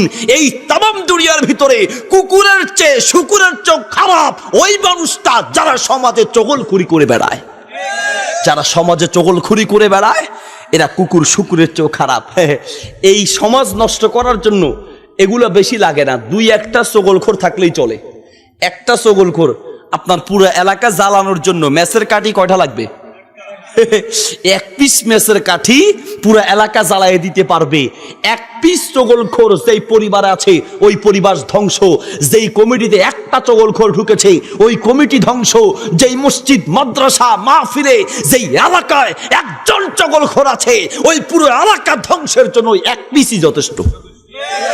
নবী সাল্লাল্লাহু আলাইহি ওয়াসাল্লাম এর জন্য বলেন, মিশকাতে হাদিস আছে, সহিহ বুখারীতে আছে, আত-তারগীব ওয়াত তারহিব কিতাবে আছে, লা ইয়াদখুলুল জান্নাতা কাত্তাত ওয়া ফি রিওয়ায়াতিন নাম্মাম। যারা চগলখুরি করে বেড়ায় এরা তওবা না করে মারা গেলে, দুনিয়ার থেকে বিদায় হলে জান্নাতে যেতে পারবে না। প্রিয় ভাইরা আমার, এই জিহ্বাকে হেফাজত করতে হবে, এখন থেকে ট্রেনিং নিতে হবে। খবরদার, এখন থেকে ট্রেনিং নিতে হবে। জিহ্বা দিয়ে একটা কোন প্রকারের অন্যায়, কোন প্রকারের গুনাহের কথা এ মুখ দিয়ে যেন বের না হয়। মাল্লাম ইয়াদা কওলা যুর, যে মিথ্যা ছাড়তে পারলো না সে রোজার পরিপূর্ণ সওয়াব পেল না। মিথ্যা তো আমাদের কাছে এখন পান্তাবাতের পানির মতো। সবচেয়ে বেশি মিথ্যা যে যন্ত্রের মাধ্যমে চলে তার নাম মিস্টার মোবাইল চৌধুরী। সবচেয়ে বেশি মিথ্যা। দোস্ত আসো কই? কয় আসি পৈরুঙ্কুল পশ্চিম পাড়া। আসলে বসে আছে সে কোম্পানিগঞ্জ। দোস্ত আসো কোথায়? কয় এই তো আসি মাহফিলে। আসলে বসে আছে সিনেমা হলে। দোস্ত আসো কোথায়? কয় আসি এই তো মসজিদে। আসলে বসে আছে বাথরুমের ভিতরে। 6 সন্তানের মা এক যুবকের সঙ্গে রং নাম্বারে পরিচয়। তো ওই যুবকটা জিজ্ঞেস করছে যে তোমার কি বিয়ে ছেলে মেয়ে আছে নাকি? 6 সন্তানের মা বলছে ছেলে মেয়ে থাকবে কোত্থেকে, আমার মোটে বিয়েই হয় নাই। অথচ 6 সন্তানের মা। অহরহ মিথ্যা। আমরা ইচ্ছা অনিচ্ছায় প্রয়োজন অপ্রয়োজনের সমানে মিথ্যা বলছি, একটু কলিজা কাঁপে না। সমানে বলছেন, হ্যাঁ নিজে বলছেন, ছেলেকেও মিথ্যুক হিসেবে গড়ে তুলছেন। টাকা পাবে পাওনাদার, তো বাসায় আসতেছে খবর নেওয়ার জন্য। জানালা দিয়ে দেখছে যে পাওনাদার আসতেছে। পাওনাদারকে দেখেই ছেলেকে ডাক দিয়ে বলছে বাবা তাড়াতাড়ি দরজা খুলো, খুলে তোমার আঙ্কেলকে বলবা আমার আব্বা ঘরে নাই। আব্বা ঘরে বসে আছে, আব্বা ঘরে নাই। ছেলে দরজা খুলে যা বলতেছে আঙ্কেল আপনি আমার আঙ্কেলকে আমার বাবাকে খুঁজতে আসছেন, টাকা পাবেন। আমার বাবা বলছে আমার বাবা ঘরে নাই। এই হলো অবস্থা। 5 নম্বর প্রস্তুতি, নিজেকে গুণামুক্ত রাখার পরিবেশ গড়ে তুলতে হবে, নিজেকে সেইভাবে গড়তে হবে এখন থেকেই সম্পূর্ণ পাপ থেকে মুক্ত থাকতে হবে, ঠিক কিনা? প্রিয় যুবক ভাইয়ের, আবার জানি বর্তমান জামানায় সবচেয়ে বড় মুজাহাদা, সবচেয়ে বড় কষ্ট পরিশ্রম হচ্ছে জিনা ব্যভিচার থেকে বাঁচতে পারা। মনে রেখো জিনার সয়লাভ চলছে, ব্যভিচারের সয়লাভ চলছে। ডানে বামে চতুর্দিকে যেদিকেই তাকাবে হয় চোখের জেনা, নয় কানের জেনা, নয় মুখের জেনা, নয় লজ্জাস্থানের জেনা। অধিকাংশ যুবক কোনো না কোনোভাবে জিনার ভিতরে লিপ্ত আছে, জিনার ভিতরে লিপ্ত আছে। এই জিনা পৃথিবীতে আল্লাহর গজব নামিয়ে আনে। সহিহ বুখারীর প্রথম খণ্ডে 18 নম্বর পৃষ্ঠা, সুনানে তিরমিজি দ্বিতীয় খণ্ডের 34 নম্বর পৃষ্ঠায় নবী সাল্লাল্লাহু আলাইহি ওয়াসাল্লাম বলেন ইন্না মিন আশরাতি সাআতি আন ইউরফাল ইলম ওয়া ইয়াসবুতাল জাহলু ওয়া ইয়াশরাবাল খামরু ওয়া ইয়াসহারা জিনা। কিয়ামত যত ঘনিয়ে আসবে সমাজের ভিতরে জিনা ব্যভিচার তত বাড়বে, জিনা ব্যভিচার তত বাড়বে। লজ্জাস্থানের মাধ্যমে জিনা করা, এটা লজ্জাস্থানের জিনা। চোখ দিয়ে কোনো বেপরদা নারীর দিকে তাকানো, সেটা চোখের জিনা। যুবক তুমি যে ফেসবুক নিয়ে ফেসবুকে দেখছো, ইউটিউব আরো বিভিন্ন ইন্টারনেটের মাধ্যমে ঘরের দরজা বন্ধ করে, কম্বলের তলে ঢুকে, বাথরুমের দরজা বন্ধ করে ভিতরে ঢুকে কি দেখছো দুনিয়ার কেউ জানে না। সবার চোখকে ফাঁকি দেওয়া যায়, কিন্তু একজনের চোখকে ফাঁকি দেওয়া যায় না। তিনি কে? আরো জোরে, ওই আল্লাহর চোখকে ফাঁকি দেওয়া যায় না। মনে রেখো কিছু পাপের শাস্তি আল্লাহ আখিরাতে দেয়, আর কিছু পাপের শাস্তি দুনিয়াতে দেয়। যারা জিনা ব্যভিচারে লিপ্ত তাদের শাস্তি এই দুনিয়াতেই হবে, ঠিক কি না? এই দুনিয়াতে হবে। খবরদার যুবক, তোমাকে বলছি, কলিজা দিয়ে কথাগুলো শুনতে হবে। এখন থেকে সেই পাপ থেকে বিরত থাকতে হবে। এখন এই মুহূর্তে এখনই সিদ্ধান্ত নিতে হবে। শুনে রাখো, যদি আল্লাহর গজব থেকে বাঁচতে চাও এখনো সময় আছে, তুমি নিজেকে এই পাপ থেকে বাঁচানোর চেষ্টা করো। নবী সাল্লাল্লাহু আলাইহি ওয়াসাল্লাম একজন সাহাবী আব্দুল ইবনে আব্বাস রাদিয়াল্লাহু তাআলা আনহু, তিনি বলেন ইন্না লিস-সাইয়্যাতি সাওয়াদান ফিল ওয়াজহি নূরুত তাকওয়া ওয়া যুলমাতুল মাআসি, একটি আরবি কিতাব আছে। সেই কিতাবের ভিতরে আব্দুল ইবনে মাসউদ রাদিয়াল্লাহু তাআলা আনহুর এই আসারটি উল্লেখ করা হয়েছে। তিনি বলছেন ইন্না লিস-সাইয়্যাতি সাওয়াদান ফিল ওয়াজহি, শোনো এই পৃথিবীতে যারা জিনা ব্যভিচারে লিপ্ত, 1 নম্বর শাস্তি তার চেহারা কলুষিত হয়ে যাবে, চেহারার দিনদারিত্বের ভাব চলে যাবে। চেহারার দিনদারিত্বের ভাব এটা আল্লাহ প্রদত্ত একটা দান। ফেস ওয়াশ দিয়ে যতই ডলো, ফেয়ার অ্যান্ড লাভলি যতই খাও, আটা ময়দা সোনো ক্রিম যা আছে সমানে লাগাও, চামড়া সাদা বানানো যাবে, কিন্তু চেহারার দিনদারিত্বের ভাব এটা আল্লাহ প্রদত্ত একটা দয়া, ঠিক কি না? এটা ইবাদতের মাধ্যমে আসে, এটা গুনাহের মাধ্যমে দূর হয়ে যায়। যারা জিনায় লিপ্ত তাদের চেহারা সৌন্দর্য দূর হয়ে যাবে। নাম্বার 2 নম্বর পাপের শাস্তি ওয়াহনান ফিল বাদান, আল্লাহ তার শরীরে এমন রোগ দিবে ডাক্তার ওষুধ খুঁজে পাবে না। নাম্বার 3 নম্বর জিনা ব্যভিচারের শাস্তি হলো এই দুনিয়াতে নুকসান ফির রিজকি, রিজিকের বরকত আল্লাহ কমিয়ে দিবেন। কেউ এমন আছে মাসে 50,000 টাকা ইনকাম করে, তারপর আবার মাস শেষে দেখা যায় তার 50,000 টাকা মাসে ইনকাম, তারপরেও মাস শেষে আরো অভাব থেকে যায়। আর আরেকজন মাসে 10-15 হাজার টাকা ইনকাম করে, মাশাল্লাহ মাস শেষে তার কোনো অভাব নেই, বরং আরো জমা থাকে। 50,000 ইনকাম করলো, মাস শেষে অভাব। 10-15 হাজার ইনকাম করে, মাস শেষে অভাব নাই। কারণ একজনের রুজিতে বরকত আছে, আরেকজনের রুজিতে বরকত নাই। যারা জিনা ব্যভিচারে লিপ্ত, তাদের এই সমাজে, এই পৃথিবীতে বেঁচে থাকতে রিজিকের ভিতরে কোনো বরকত থাকবে না। নাম্বার 4 নম্বর পাপের শাস্তি, বাক্তাতান ফি কুলুবিল খালক। সৃষ্টি জগতের মাঝে তোমার প্রতি ঘৃণা সৃষ্টি করে দেয়া হবে। ভালো মানুষরা তোমাকে ভালো চোখে দেখবে না, বরং তোমাকে ঘৃণার চোখে দেখবে। মনে রেখো, 2 নম্বর শাস্তি, ওয়াহনান ফিল বাদান। শরীরে এমন রোগ দিবে, ডাক্তার ঔষধি খুঁজে পাবে না। সম্মানিত প্রিয় ভাই, এজন্য বলছি, এই সমাজ জীবিত থাকতে এখনো সময় আছে, পাপ থেকে মুক্ত থাকতে হবে। এই রমজান আসার আগে 5 নম্বর যে কাজ, সেটা হলো সব ধরনের গুনাহ ত্যাগ করবো। রাজি আছে ইনশাল্লাহ? গুনাহ করতে দুনিয়ার সামান্য মজা আছে, একটু মজা লাগে, একটু ভালো লাগে। ওই যে আপনার চুলকানির মলম বেচে না, তো চুলকানির মলম যারা বেচে, আপনি দেখবেন ঢাকা গুলিস্তান দিয়ে কখনো যাওয়া আসা করলে, অথবা আপনার কুমিল্লার কান্দির পার অথবা ফেনীর দিঘির পার দিয়ে আশেপাশে যদি আসা যাওয়া করেন, তখন দেখবেন ওরা আপনার ওই যে চুলকানির মলম বিক্রি করে। তো তার একটা কথা সুন্দর বলে, ওই চুলকানি তো খুব ভালোই লাগে, খালি গ্যাচাং গ্যাচাং গ্যাচাং চুলকা। হ্যাঁ, চুলকাইতে এখন পকেটে হাত দিয়ে চুলকায়, কতভাবে যে চুলকাইতে তো মজাই লাগে। কিন্তু বাড়িতে যাইয়া যখন প্যান্ট খুলে বা কাপড় খুলে, তখন টের পায় এই চুলকানির মজা যে কত মজা। যত মজা তার চেয়ে কয়েক গুণ বেশি সাজা। চুলকানোর সময় তো খুবই মজা লাগে, কিন্তু পরে টের পাইবা। সম্মানিত প্রিয় ভাই আমার, গুনাহ করতে দুনিয়ার সামান্য মজা আছে, কিন্তু এর চেয়ে 1,00,000 গুণ সাজা কিয়ামতের মাঠে জাহান্নামের আগুনের জ্বলে সাজা পেতে হবে, ঠিক কিনা? এখন থেকে সে গুনাহ ছেড়ে দিতে হবে। মনে রাখবে, দুনিয়ায় খুব কঠিন মুহূর্ত চলছে, খুব কঠিন বিপদ চলছে, কঠিন বিপদ। এখনো যদি আমাদের বুঝ না আসে, বুঝ কখন আসবে? করোনা ভাইরাস কমেছিল, আমরা সবাই আবার যেই সেই করোনা আসার সাথে সাথে কিছু মুসল্লিদের ইমানটা একটু মজবুত হয়েছে, নামাজির সঙ্গে একটু বেড়েছিল, মাশাআল্লাহ। হ্যাঁ, একটু গুনাহ থেকে আমরা ফিরে এসেছিলাম। যখন করোনা একটু দুর্বল হয়েছে, আমরা আবার যেই সেই। আপনার কামার দোকানে গেলে 2টা হাতুড়ির আওয়াজ শোনা যায়, একটা বড় একটা ছোট। তো বড়টা দিয়ে জোরে মারে, ছোটটা দিয়ে আস্তে মারে। তো দূর থেকে শুনলে শোনা যাবে যেই সেই। তো করোনা প্রথম দিকে আমরা একটু ভালো হয়েছিলাম, করোনা যখন কমছে আমরা আবার যেই সেই। এখনো সময় আছে, ফিরে আসো প্রিয় ভাই আমার। কখন কোন মুহূর্তে কার কোন সময় বিদায় হওয়া লাগে বলা যায় না। আল্লাহ আমাদের সবাইকে পাপের পরিবেশ থেকে, পাপ থেকে মুক্ত হওয়ার তৌফিক দান করুন, আমিন। 5 নম্বর প্রস্তুতি গেল। নাম্বার 6 নম্বর প্রস্তুতি, রমজান আসার আগে এখনই রমজান সংক্রান্ত কোনো একটা বই নিয়ে পড়বেন। সেটা কোরআন এবং হাদিসের দলিল ভিত্তিক। রমাদান ও সিয়াম ও রমাদান, অথবা সিয়ামের মাসালা মাসাইল, রোজার মাসালা মাসাইল, দলিল ভিত্তিক কোনো একটা বই নিয়ে পড়বেন। সম্ভব হলে মসজিদের দার্সের ব্যবস্থা করবেন। মসজিদের সভাপতি যারা আছেন, মসজিদের ভিতরে এখনই আপনাদের দায়িত্ব মুসল্লিদেরকে রমজানের মাসালা মাসাইল শেখানোর জন্য মসজিদে আলোচনার ব্যবস্থা করবেন। আমাদের মসজিদ কমিটি, মাদ্রাসার কমিটির দায়িত্বশীল। আপনাদের এলাকার কথা বলছি না, সারা বাংলাদেশের কথা বলছি। আমাদের মসজিদের, মাদ্রাসার আর মাহফিলের আপনার কমিটিরা দায়িত্ব কি পালন করে? ওনাদের মেন দায়িত্ব, ওনারা মনে করে মসজিদকে কত সুন্দর করা যায়। এক মসজিদের কমিটির লোক আর এক মসজিদের কমিটির লোককে গিয়ে বলে, বেটা টাইলস লাগাইছিস, যাইয়া দেখিস। টাইলস কারে কয় দেখিস? এখন আর মুসল্লিরা বাড়িতে আয়না দেখে না, মসজিদে এসে টাইলসের ভিতরে গিয়ে আয়না দেখে। নাকের ভিতরে কি ময়লা আছে কি নাই, গালে আছে কি নাই। আপনার যে টাইলস লাগাইছে আয়না ফেল, মাশাআল্লাহ। হ্যাঁ, এমন চকচক করে, ওর আর আয়না দেখা লাগে না।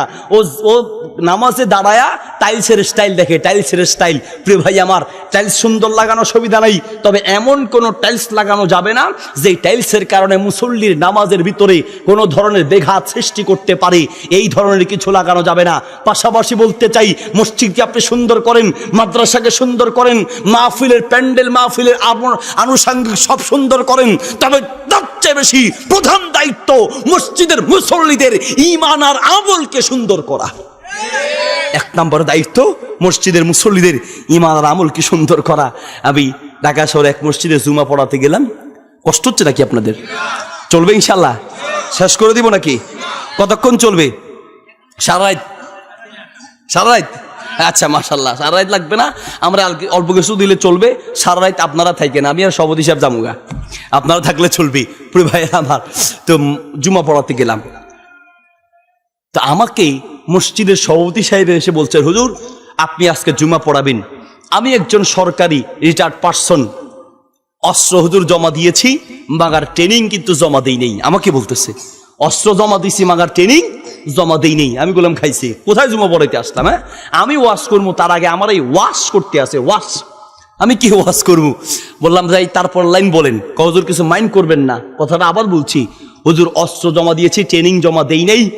আপনি এই মসজিদে জুমা পড়াবেন, এই মসজিদে জুমা পড়াতে এসে সব হুজুররাই কথা বলার সময় ভাইলে ভাইলে কথা বলে, ভাইলে ভাইলে সিস্টেমে সিস্টেমে বলে, যেন কারো অন্তরে আঘাত না লাগে।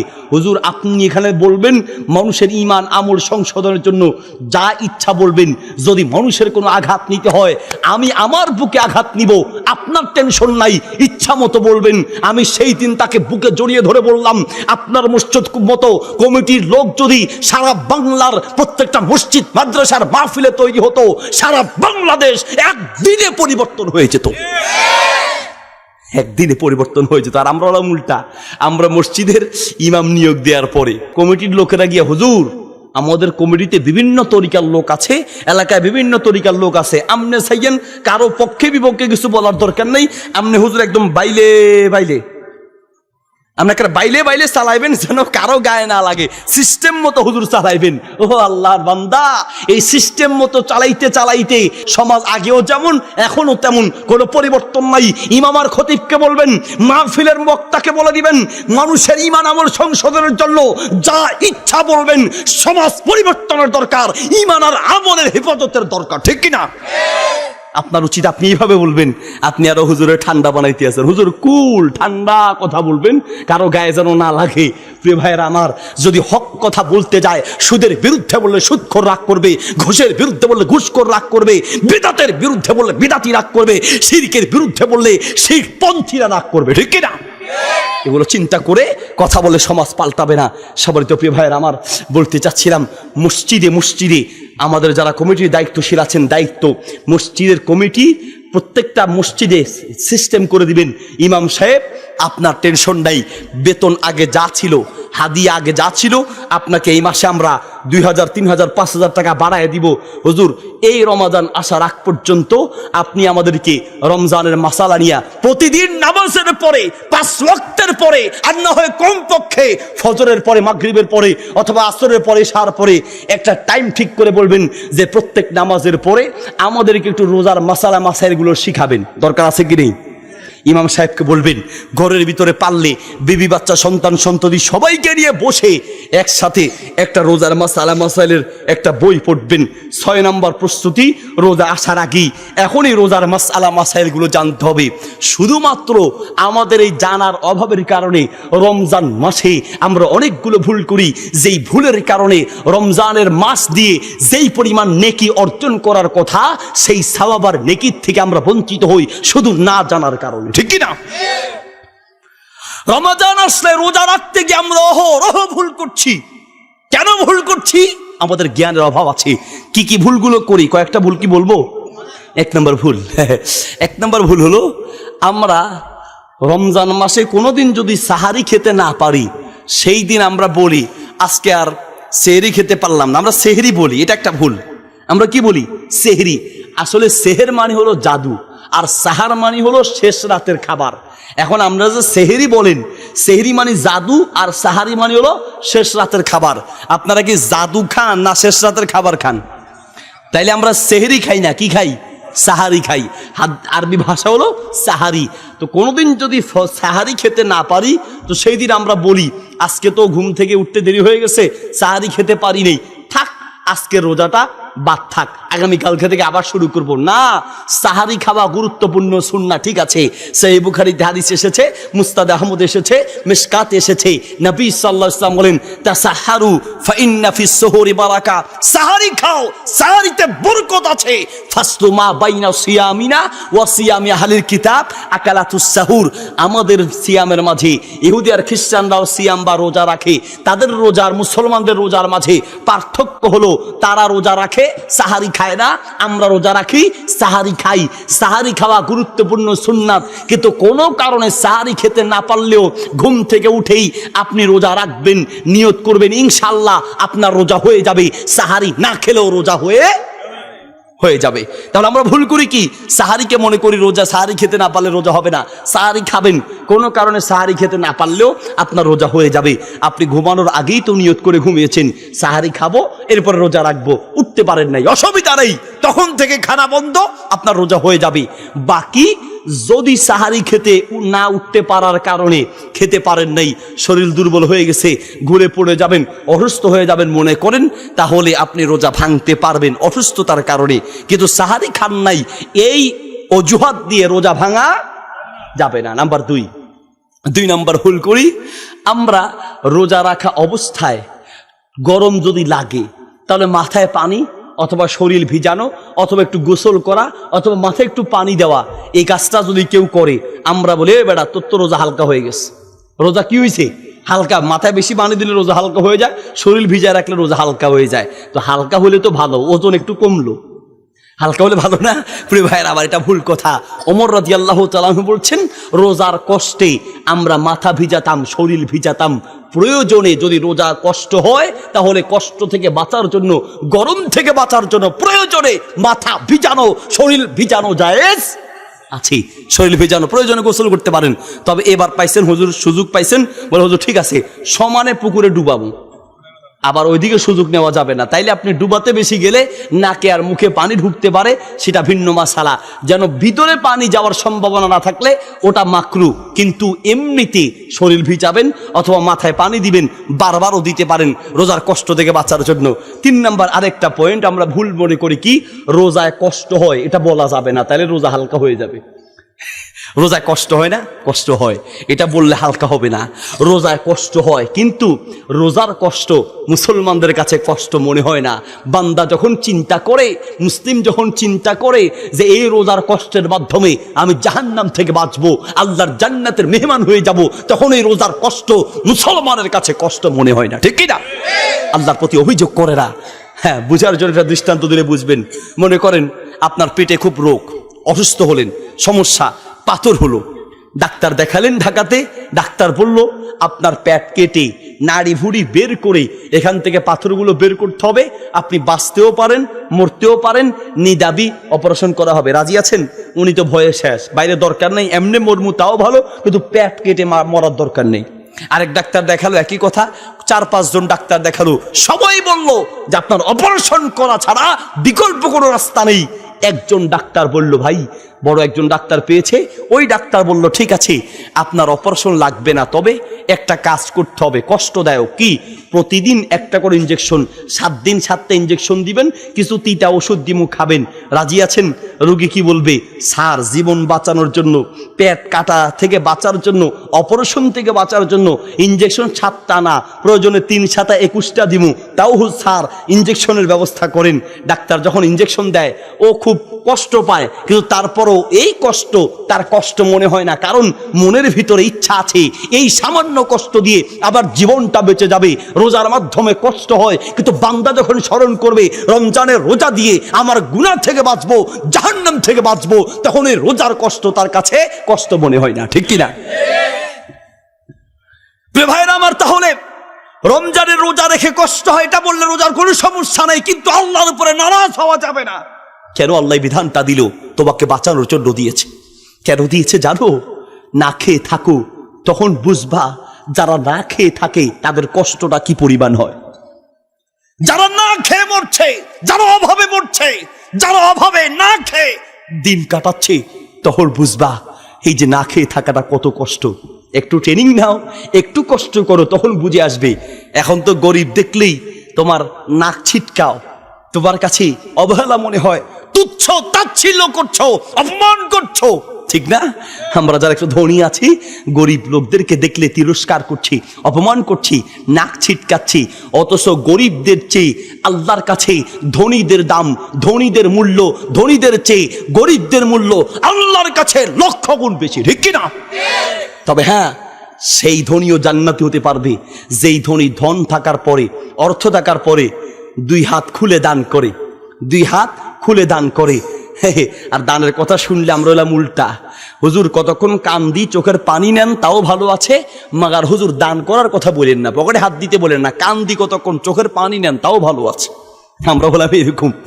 প্রিয় ভাই আমার, নবী সাল্লাল্লাহু আলাইহি ওয়াসাল্লাম বলছেন, আত-তারগিব ওয়াত-তারহিব কিতাবে হাদিসটি আছে, সহিহুল জামি কিতাবে আছে, আল্লাহর নবী বলছেন, ইত্তালাতু ফিল জান্নাহ, আমি জান্নাতে উকি মেরেছি, জান্নাতে উকি মেরে দেখেছি, রাআইতু আকসারা আহলিহা আল ফুকারা, আমি জান্নাতে উকি মেরে দেখেছি জান্নাতের অধিকাংশ লোক হচ্ছে দরিদ্র আর গরিব লোকেরা। আল্লাহু আকবার। অধিকাংশ দরিদ্র আর গরিব লোকেরাই জান্নাতি হবে কিয়ামতের মাঠে। একদল ইমানদার গরিবরা উঠবে। তার মানে গরিব মানে খালি গরিব হলে জান্নাতে যাবে তা নয়, ইমান আমলের পাশাপাশি যদি গরিব হয়। কিছু গরিব দরিদ্র আছে, আপনার স্টেশনে দেখবেন ইয়াবা খায়, গাঞ্জা খায়, আছে কি নাই? এগুলোর কথা না। ইমানদার আমলদার পাশাপাশি হত দরিদ্র গরিব অভাবী তাদের ফজিলত বলছি। নবী সাল্লাল্লাহু আলাইহি ওয়াসাল্লাম বলেন, কিয়ামতের মাঠে আপনার একদল লোক গরিব দরিদ্র লোকেরা উঠবে, উঠে ফেরেশতাদেরকে বলবে, আমাদের জান্নাত কই, জান্নাত দেখাও, জান্নাতে যাব। ফেরেশতারা বলবে, মিয়া আগে হিসাব দাও, কুমুলিল হিসাব, দেখছো না মানুষেরা হিসাব নেওয়ার জন্য দাঁড়িয়েছে, হিসাব দিয়ে আসো। তো গরিব ইমানদাররা বলবে, মিয়া আমাদেরকে চিনো, আমরা আল্লাহর বিশেষ মেহমান, কিসের হিসাব দিব? হ্যাঁ, সবাই হিসাব দিচ্ছে, আগে হিসাব দিয়ে আসো। ফেরেশতারা বলবে, আর এই গরিব দরিদ্র জান্নাতি লোকেরা বলবে, হিসাব কিসের মিয়া? মাল থাকলে না হিসাব, মাল না থাকলে আবার হিসাব কিসের? আমরা তো দুনিয়ার সেই হত দরিদ্র গরিব মানুষ ছিলাম যাদের কোনো অর্থ সম্পদ জমাই ছিল না, আমরা বিনা হিসাবে আল্লাহর জান্নাতের মেহমান হয়ে যাব। আল্লাহু আকবার। কাজে দরিদ্র গরিব দেখে অপমান করা যাবে না। গরিবরা যে কি পরিমাণ কষ্ট হবায়, সারাদিন না খেয়ে থাকেন, তখন এই গরিবদের অভাবটা বুঝতে পারবেন। সবারই তো প্রিয় ভাই আমার, এই রমজান মাস সিয়ামের মাধ্যমে আপনাকে কিছু ট্রেনিং দেওয়া হচ্ছে। ট্রেনিং, আপনি দেখেন কোনো একটা কিছু খাবেন, খানাটা বৈধ, বৈধ খাবার, ভাত আছে, পানি আছে, কিন্তু আল্লাহর হুকুম নাই, এই জন্য খাচ্ছেন না। ইফতারের টাইম হয়েছে, আপনার সব সামনে, ইচ্ছা করলে বাথরুমে ঢুকে আপনি দরজা বন্ধ করে খেতে পারেন, পৃথিবীর কেউ দেখবে না, কিন্তু তারপরে আপনি খান না। বারবার আপনি ঘড়ির দিকে তাকাচ্ছেন, বারবার ঘড়ির দিকে তাকান, আজানের আওয়াজ শোনা যায় কিনা খবর নিচ্ছেন, খাচ্ছেন না কেন? যে আমি যদি এখন খাই তাহলে এটা আল্লাহর নিষিদ্ধ কাজ হবে। গোপনে খেতে পারি, কিন্তু সবাই না দেখলেও আল্লাহ তো দেখবে, এই কথাটা আপনার ভিতরে যেন সৃষ্টি হয়, লাআল্লাকুম তাত্তাকুন, এই ভয়টা যেন আপনার কলিজার ভিতরে থাকে। এই জন্য রমজানের রোজা দিয়ে আপনাকে ট্রেনিং দেওয়া হচ্ছে। আল্লাহু আকবার। আপনাকে ট্রেনিং দেওয়া হচ্ছে। সবার তো প্রিয় ভাই আমার, তাহলে আমরা যে ভুলটি করি সেটা হচ্ছে রমজান মাসে রোজা রেখে সিয়াম পালন করা অবস্থায় আমরা মনে করি রোজা কষ্ট, এটা বলা যাবে না। বলা যাবে, তবে আল্লাহর উপরে নারাজ হওয়া যাবে না। আরেকটি ভুল করি, রোজা রাখা অবস্থায় মিথ্যা, গীবত, শিকায়েত, অনেক পাপের কথা বলি। রোজা রাখা অবস্থায় সব ধরনের গুনাহ থেকে নিজেকে বাঁচিয়ে রাখতে হবে, এবং কি ঝগড়া করা থেকেও বেঁচে থাকতে হবে।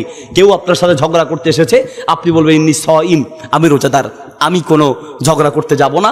রোজা রাখা অবস্থায় ঝগড়া করা পর্যন্ত নিষেধ, মিথ্যা, গীবত, শিকায়েত তো নিষেধই, এমনকি রোজা রাখা অবস্থায় ঝগড়া করা পর্যন্ত নিষেধ। আরেকটা ভুল করি, সেটা হলো ইফতারের টাইমে। ইফতারের টাইম হলে, আল্লাহু আকবার, ইফতারের সময় হয়ে গেলেই সহিহ বুখারীতে হাদিস এসেছে, আত-তারগিব ওয়াত-তারহিব কিতাব এসেছে, সুনানে তিরমিজিতে এসেছে, সুনানে আবু দাউদ এসেছে। নবী সাল্লাল্লাহু আলাইহি ওয়াসাল্লাম বলেন, লা ইয়াজালুন নাসু বিখাইরিন মা আজ্জালুল ফিতরা, বান্দা ততদিন পর্যন্ত আল্লাহর কল্যাণের ভিতরে থাকবে যতদিন পর্যন্ত রোজার ইফতার করবে। সময় হয়ে যাওয়ার সাথে সাথে তাড়াতাড়ি ইফতার করার মধ্যেই আল্লাহর কল্যাণ নিয়োজিত আছে। আল্লাহু আকবার। ইফতারের টাইম হবে, সাথে সাথেই ইফতার করবেন। আমাদের মহিলারা বিশেষ করে ও সারাদিন খাই নাই, সারাদিন যেহেতু খাই নাই, আর 10 মিনিট পরে খেলে অসুবিধা কি, এটা মনে করে অধিকাংশ মহিলারা ইফতারের টাইম হয়ে যাওয়ারও 5-10 মিনিট পরে ইফতার করে। এটা ইসলামের শিক্ষা নয়। ইসলামের শিক্ষা টাইম হয়েছে সাথে সাথে খেতে হবে। মহিলারা ইফতার করতে দেরি করে এটার একটা বড় কারণ হলেন আপনারা পুরুষরা। আপনারা পুরুষরা কি করেন, সারাদিন তো খান নাই, সারাদিন যেহেতু খান নাই এই সবগুলোর সুদে আসলে একসাথে আদায় করতে হবে। এটার মানে কাজা কাফারা যা আছে ইফতারের টাইম হলে ওই বেচারির উপরে মানে আপনার ওয়াইফের উপরে একটা নির্যাতনের স্টিম রোলার চলে। সারাদিন যা কষ্ট না হয় ইফতারের টাইমে তার চেয়ে বেশি কষ্ট হয়। আপনি তো খান নাই, মাথা আপনার এমনি গরম করে পেঁয়াজ কই, মরিচ কই, পেঁয়াজ কই, বুট কই, মুড়ি কই, ঠ্যাং কই কথা বলেন। বেচারি এগুলো তৈরি করতে করতে শেষ, আর আপনি পায়ের উপরে পা তুলে আপনি অর্ডার দিতে থাকেন। আপনি কি জানেন আল্লাহর নবী সাল্লাল্লাহু আলাইহি ওয়াসাল্লামের সুন্নাহ কি?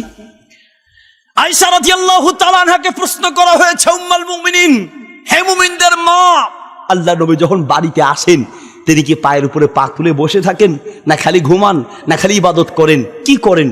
নবী সাল্লাল্লাহু আলাইহি ওয়াসাল্লামের স্ত্রী বলছেন আল্লাহর নবী ঘরে এসে ইয়াখিতু সাওবাহু ওয়া ইয়াখিতু আলাইহি ওয়া ইয়াখদিমু আহলাহু, আল্লাহর নবী ঘরে বসে থাকতেন না, বরং তিনি নিজ হাতে কাপড় সিলাতেন, নিজ হাতে জুতা সেলাই করতেন, এবং কি নিজের স্ত্রীদেরকে রান্না বান্না পরিষ্কার পরিচ্ছন্নতার কাজে আল্লাহর নবী নিজে সহযোগিতা করতেন। আল্লাহু আকবার। কয়দিন স্ত্রীর কাপড় ধুয়ে দিয়েছেন? কয়দিন? স্ত্রীর মাথা ব্যথা করেছে, কয়দিন তার মাথা টিপে দিয়েছেন, এটা হয়তো দিতে পারেন, কিন্তু কয়দিন তার কাপড় ধুয়েছেন, কয়দিন ঘর ঝাড়ু দিয়েছেন, কয়দিন রান্না করে তাকে খাইয়েছেন? হ্যাঁ হুজুর, আমার বউ আমারে পছন্দ করে না, কথা বলার সময় হুজুর চামারের মতো কথা বলে, হ্যাঁ আমার প্রতি তার মায়া মমতা ভালোবাসা একটুও নাই, হুজুর কি করবো হুজুর, মহা বিপদে আছি। বিপদে তো থাকবেন, ভালোবাসা খালি চাইলেই হয় না, ভালোবাসা পাওয়ার জন্য কিছু কাজ করতে হয়, ঠিক না? আপনি তো স্ত্রীর সঙ্গে চাকরানির মতো ব্যবহার করছেন, স্ত্রী আপনার সাথে চাকরের মতো ব্যবহার করছেন। আপনার এটা স্ত্রী, এটা বউ, এটা চাকরানি নয়। আপনি কথায় কথায় কিচ্ছু হলেই শুরু করেন, তোর আব্বা, তোর মা, তোর 14 গোষ্ঠী, তোর বংশ মাটি শুদ্ধা খারাপ, ঠিক না? রাগ উঠলে অন্যায় করছে, ওর মা কি করছে, ওর বাপের কি দোষ, ওর এলাকার কি দোষ, ওর মাটি পর্যন্ত, ওর এলাকার মাটির পর্যন্ত আপনি গালি দেন। আপনার বউ ভালো থাকবে? আপনার বউ ভালো থাকবে? আরো যদি একটু বেশি চালু হয়, হুজুর মায়ের উপরে ওষুধ নাই, মায়ের উপরে কি নাই? আপনার কষ্ট হচ্ছে নাকি? বরিশাল মাহফিল করতে গেলাম, তো মাহফিল শেষে এক মুরব্বী সে আমাদের বলছে, হুজুর আপনি যা ওয়াজ হরছেন এইয়া দিয়া হুজুর কাম হবে না, হুজুর বউ এইয়া হুজুর বুঝাইয়া ঠিক করা যায় না, মায়ের উপরে হুজুর ঔষধ নাই, মায়ের উপরে ওষুধ নেই। ভাষা বুঝতেছেন তো? আমি বসে আছি, আর এক মুরব্বী এসে মুরব্বীরে ধমক দিয়ে কয়, দুদু তুমি কি কইতে আসো, মাইরের উপরে ঔষধ নাই ইয়া কইছো? দুদু মুই মাইরা দেখছি কাম হয় নাই। একটা কয় মাইরের উপরে ওষুধ নাই, একটা কয় মাইরা দেখছি কাম হয় নাই। আমি বললাম, দুদু একটু খুললে কন্ধি, ঘটনা কি? হুজুর মোর বোর দোষ একখান, কি? রাগ উঠলেই মোর বউ মরে কয়, হারামি তোর বাত মুই খামু না। এটা আমাদের মহিলাদের একটা দোষ, কিছু হইলে খামু না, থাকমু না, খামু না, থাকমু না। মহিলাদের জন্য রোজার ওয়াজ করা লাগে না, কারণ রোজার ব্যাপারে মহিলাদের 1 নম্বরে আছে। রোজার ব্যাপারে মহিলারা কয় নম্বরে? কথা কয় না, কয় নম্বরে? 1 নম্বরে আছে। মাশাআল্লাহ, জামাইর লগে ঝগড়া, বাস সাহারি সারাই রোজা শুরু, খাওয়া বন্ধ। শ্বশুরের সঙ্গে ঝগড়া, রোজা শুরু। শাশুড়ির সঙ্গে ঝগড়া, রোজা শুরু। খাবে তো না, খাবেই না। ঘরের দরজা লাইট বন্ধ করে ঘুমায় যান, এমনি খাবে, কিন্তু সামনে খাবে না। যদি খাওয়াইতে চান আপনি বুঝাই খাওয়াইতে পারবেন না, লাইট বন্ধ করেন, ঘুমায় যান, ঠিকই খাবে, জায়গা মতো খাই নিবে। সম্মানিত ভাইয়ের আমার, বলতে চাচ্ছিলাম আল্লাহু আকবার, আপনার 1 নাম্বার খাবো না, আর হলো কি থাকবো না, তোমার ঘরে থাকবই না। 20 বছর আগ থেকে শুরু হয়েছে, থাকবো না, থাকবো না, থাকবো না। 20 বছর হয়েছে, এখনো কিন্তু যায় না। শুরু হয়েছে 20 বছর আগ থেকে। হুজুর মোর বড় দোষ একখান, কি? রাগ উঠলেই মরে হারামি তোর ভাত মুই খামু না। হুজুর একদিন রাগ এমন ওটা উঠছে, হাতের কাছে একটা লাডি পাইছিলাম, লাডি আর নিয়ে হুজুর এমন পিটাইছি, পিটাইতে হইয়া লাইছি। হইয়ার পরে হুজুর আবার পিটাইছি, বরিশালের ভাষা বুঝেন তো, হুজুর আচ্ছা তারে পিটাইছি, পিটাইতে হুজুর দেখতে আসি বেউস হয়ে গেছে। বেউস হওয়ার পরে হুজুর মোর কলিজা দুদু করতে আসে। মুই মনে মনে কইতে আসি, লা ইলাহা ইল্লা আনতা সুবহানাকা ইন্নী কুনতু মিনাজ জালিমিন। কে জানেন হুজুর, মোর শ্বশুর এইটা হুজুর পুলিশে চাকরি করে। আর মোর সমান্তি এইটা সেনাবাহিনী, এই ডরে হুজুর মোর কলিজা দুদুব দুদুব দুদুব করতে আস। কিছুক্ষণ পরে হুজুর ডাক্তারে ফোন দিলাম, ডাক্তার আসলো। আসার পরে হুজুর যা স্যালাইন ট্যালাইন দিল, দেখলাম যে দুইটা ঠোঁট নাড়াইতে আছে। মুই মনে মনে কইতে আছি যাক মরে নাই, আলহামদুলিল্লাহ আলহামদুলিল্লাহ আলহামদুলিল্লাহ বাচ্চা আছে। হুজুর কিছুক্ষণ পরে মোরে কাছে ডাকায়, মোরে কাছে ডাকতে আছে। মুই মনে হরছিলাম যে মাপ চাইবে, পাপ অন্যায় করছে, মারছি, মাইটের খাইয়া মনে ঠিক হয়ে গেছে, এখন মোরে কাছে বলাইতে আছে মাপ চাইবে। হুজুর মুই যখন কাছে গেছি, যাওয়ার পরে মোরে কি কইতে আছে হুজুর জানেন? মুই যেইটার লাগিয়া মারছি উস আওয়ার পরে মোরে হেইটাই কইতে আছে, হারামি তোর বাপ কিন্তু মুই খামু না, তোর ঘরে থাকমু না। তাইলে হুজুর মাইরে কোনো কাম হয় নাই, মাইরের উপরে ওষুধ নেই, কথা কি ঠিক? ওটাও ঠিক নয়। যেই বউ বুঝাইয়া ঠিক করা যাবে না, কিয়ামত পর্যন্ত পিটাইলেও ঠিক হবে না। আল্লাহু আকবার। কিয়ামত পর্যন্ত পিটাইলেও ঠিক হবে না। মা ধরাবা রাসূলুল্লাহি লা ইমরাতান ওয়ালা খাদিমান, বিশ্ব নবী সাল্লাল্লাহু আলাইহি ওয়াসাল্লাম সারা জীবনে কখনো বউয়ের গায়ে হাত তোলে নাই, একবারও বউ পিটায় নাই। আপনি সেই নবীর উম্মত। কথায় কথায় পিটানি কারে কয়? রংপুর থেকে এক মহিলা ফোন দিছে, হুজুর একটা বিপদে পড়ে আপনার ফোন দিছে। কি বিপদ? হুজুর আমি আমার জামাই রে আব্বা ডাকছি, আব্বা। স্বামীকে আব্বা ডাকছি। এই স্বামীর আব্বা কেন ডাকছেন? হুজুর বিপদে পড়ে ডাকছি। কি বিপদ? আমার স্বামী আমার পিটায়, রাগ উঠছে, পিটানোর সময় আমার এক হাত ধরছে আর এক হাত দিয়ে সমানে পিটাইতে আছে। পিটানোর সময় কয় আব্বা, ক আব্বা, আব্বা ক। শেষ পর্যন্ত আমি পিটারি খাইয়া আব্বা বলতে বাধ্য হয়েছি। এই হলো আমাদের স্বামীদের অবস্থা। রাগ উঠলে কাপড় পরনে আসে না গেছে তারও খবর থাকে না। বউ ঠিক হবে কি দিয়ে? স্ত্রীকে বুঝাইয়া আদর করে মায়া করে তাকে বুঝাইয়া ঠিক করতে হবে। প্রিয় বোন, মহিলারা কেউ শুনতেছে? মহিলার জন্য একটু বলি নাকি, যাওয়ার সময় আবার আমার গাড়ি আটকাইলে কিন্তু গাড়ি ছুটাই দিতে হবে। প্রিয় বোন আমার, আপনি স্বামীর সঙ্গে যখন কথা বলেন মনে রাখতে হবে এটা একটা স্বামী। আল্লাহর নবী সাল্লাল্লাহু আলাইহি ওয়াসাল্লাম একজন স্বামীর ব্যাপারে যেই গুরুত্বপূর্ণ কথা বলেছেন, পৃথিবীর কারো জন্য সেই কথা বলেন নেই। আল্লাহর নবী বলছেন যদি মানুষকে সেজদা করা জায়েজ হতো তাহলে আমি প্রত্যেকটা স্ত্রীকে আদেশ করতাম সে যেন তার স্বামীকে সেজদা করে। আল্লাহু আকবার। কত বিশাল কথা। মাতাত জাওজুহা আনহা রাদিন দাখালাতিল জান্নাহ। যেই মহিলা মারা যাবে এমন অবস্থায় তার স্বামী তার উপরে খুশি, স্বামীকে খুশি রেখে মারা গেলেই জান্নাতের মেহমান হয়ে যাবে। মাতাত আলাইহা গাজিবুন। যদি কোনো একজন স্বামী এই অবস্থা মারা যায়, তার উপরে তার স্বামী তার উপরে রাগান্বিত, মরার সঙ্গে সঙ্গে জাহান্নামে চলে যাবে। এই জন্য স্বামীকে সন্তুষ্ট রেখে দুনিয়া থেকে বিদায় হতে চেষ্টা করবেন। রাতে ঘুমানোর সময় কিচ্ছু হলেই আপনি কথা বন্ধ করে ঘুমাচ্ছেন। হ্যাঁ, কিচ্ছু হলেই কথা বন্ধ। এক স্বামীর সঙ্গে রাগ করে কথা বন্ধ। স্বামী কত ডাক্তার কবিরাজ কত কিছু দেখায় না, বউ সবার সঙ্গে কথা বলবে, স্বামীর সাথে কথা বলবেই না। বাপের বেটি তো কথা বলবেই না, বলবে না। তো এক রাতে হঠাৎ করে উঠে স্বামীর হাত ধরে ঘুম থেকে জায়গায় কয় উঠো উঠো তাড়াতাড়ি উঠো। স্বামী তো খুশি, আরে এত চেষ্টা করলাম আমার বউ রাগ ভাঙাইতে পারলাম না, ডাক্তার কবিরাজ কত কিছু দেখাইলাম, আল্লাহর রহমত কোন দরজা দিয়ে ঢুকছে, কেমনে এত ভালো হয়ে গেল, কোন দরজা দিয়ে আল্লাহর রহমত ঢুকছে। বউ উঠে কয় আল্লাহর রহমত কোন দরজা দিয়ে ঢুকছে এটা পরে চিন্তা করবা, পিছনের দরজা দিয়ে চোর ঢুকছে, চোর সামলাও। এখন স্বামী চিনবা না। যেই দিন স্বামী হারাবে সেই দিন বুঝবে তোমার স্বামী তোমার কত অমূল্য রতন ছিল, ঠিক কিনা? এখন কারো কারো মেসেজ পাইয়াই তুমি পাগল হয়ে যাচ্ছ। হ্যাঁ, কারো কারো মেসেজ পেয়ে এটা ছেড়ে আরেকটা, ওটা ছেড়ে আরেকটা খুঁজতেছো। তোমার প্রকৃত যে স্বামী, স্বামী কাকে বলে তোমাকে বুঝার জন্য বলছি। প্রিয় বোন, তোমাকে বুঝার জন্য বলছি। ঢাকা গুলিস্তান ফ্লাইওভারের নিচে যারা গিয়েছেন দেখেছেন, ঢাকা গুলিস্তান ফ্লাইওভারের নিচে কিছু আপনার পুরান জুতা বিক্রি করে, পুরাতন জুতা, পুরান জুতা বিক্রি করে। দেখছেন তো আপনারা না, পুরান জুতা বিক্রি করে। এই জুতা দেখে ড্রাইভারকে বললাম যে আপনি একটু ইয়াকে ডাকেন, আপনার এক জুতা দোকানদারকে ডাকেন। জুতা দোকানদারকে ডাকলো। ডাকার পরে জিজ্ঞেস করলাম ভাই রে, এই যে সব জুতা পুরান পুরান দেখি, এগুলো কি চোরা জুতা নাকি? মার্কেটটা কি চোরা মার্কেট? হ্যাঁ, আমরা তো মসজিদে গিয়ে জন্যই বিপদে পড়ি। আমরা মসজিদে গিয়া বলি সুবহান রাব্বিয়াল আলা, আর জুতা চোরা কয় জুতা কোন জোড়া ভালা। হ্যাঁ, সব জুতা তো এখানে দেখতে আসি, ঘটনা কি? এটা কি চোরা মার্কেট? হুজুর চোরা মার্কেট, চোরাও থাকতে পারে জুতা, কিন্তু বেশিরভাগ জুতা চোরা না। কেউ হয়তো কম দামে বিক্রি করছে, আমরা নিয়ে আসছি। কেউ হয়তো নতুন কিনেছে, তার পায়ে হয় না, অথবা বড় ছোট হয়েছে বিক্রি করে দিয়েছে, অথবা কিছুদিন পরে জুতাটা বিক্রি করে দিয়েছে, আমরা কম দামে নিয়ে আসি।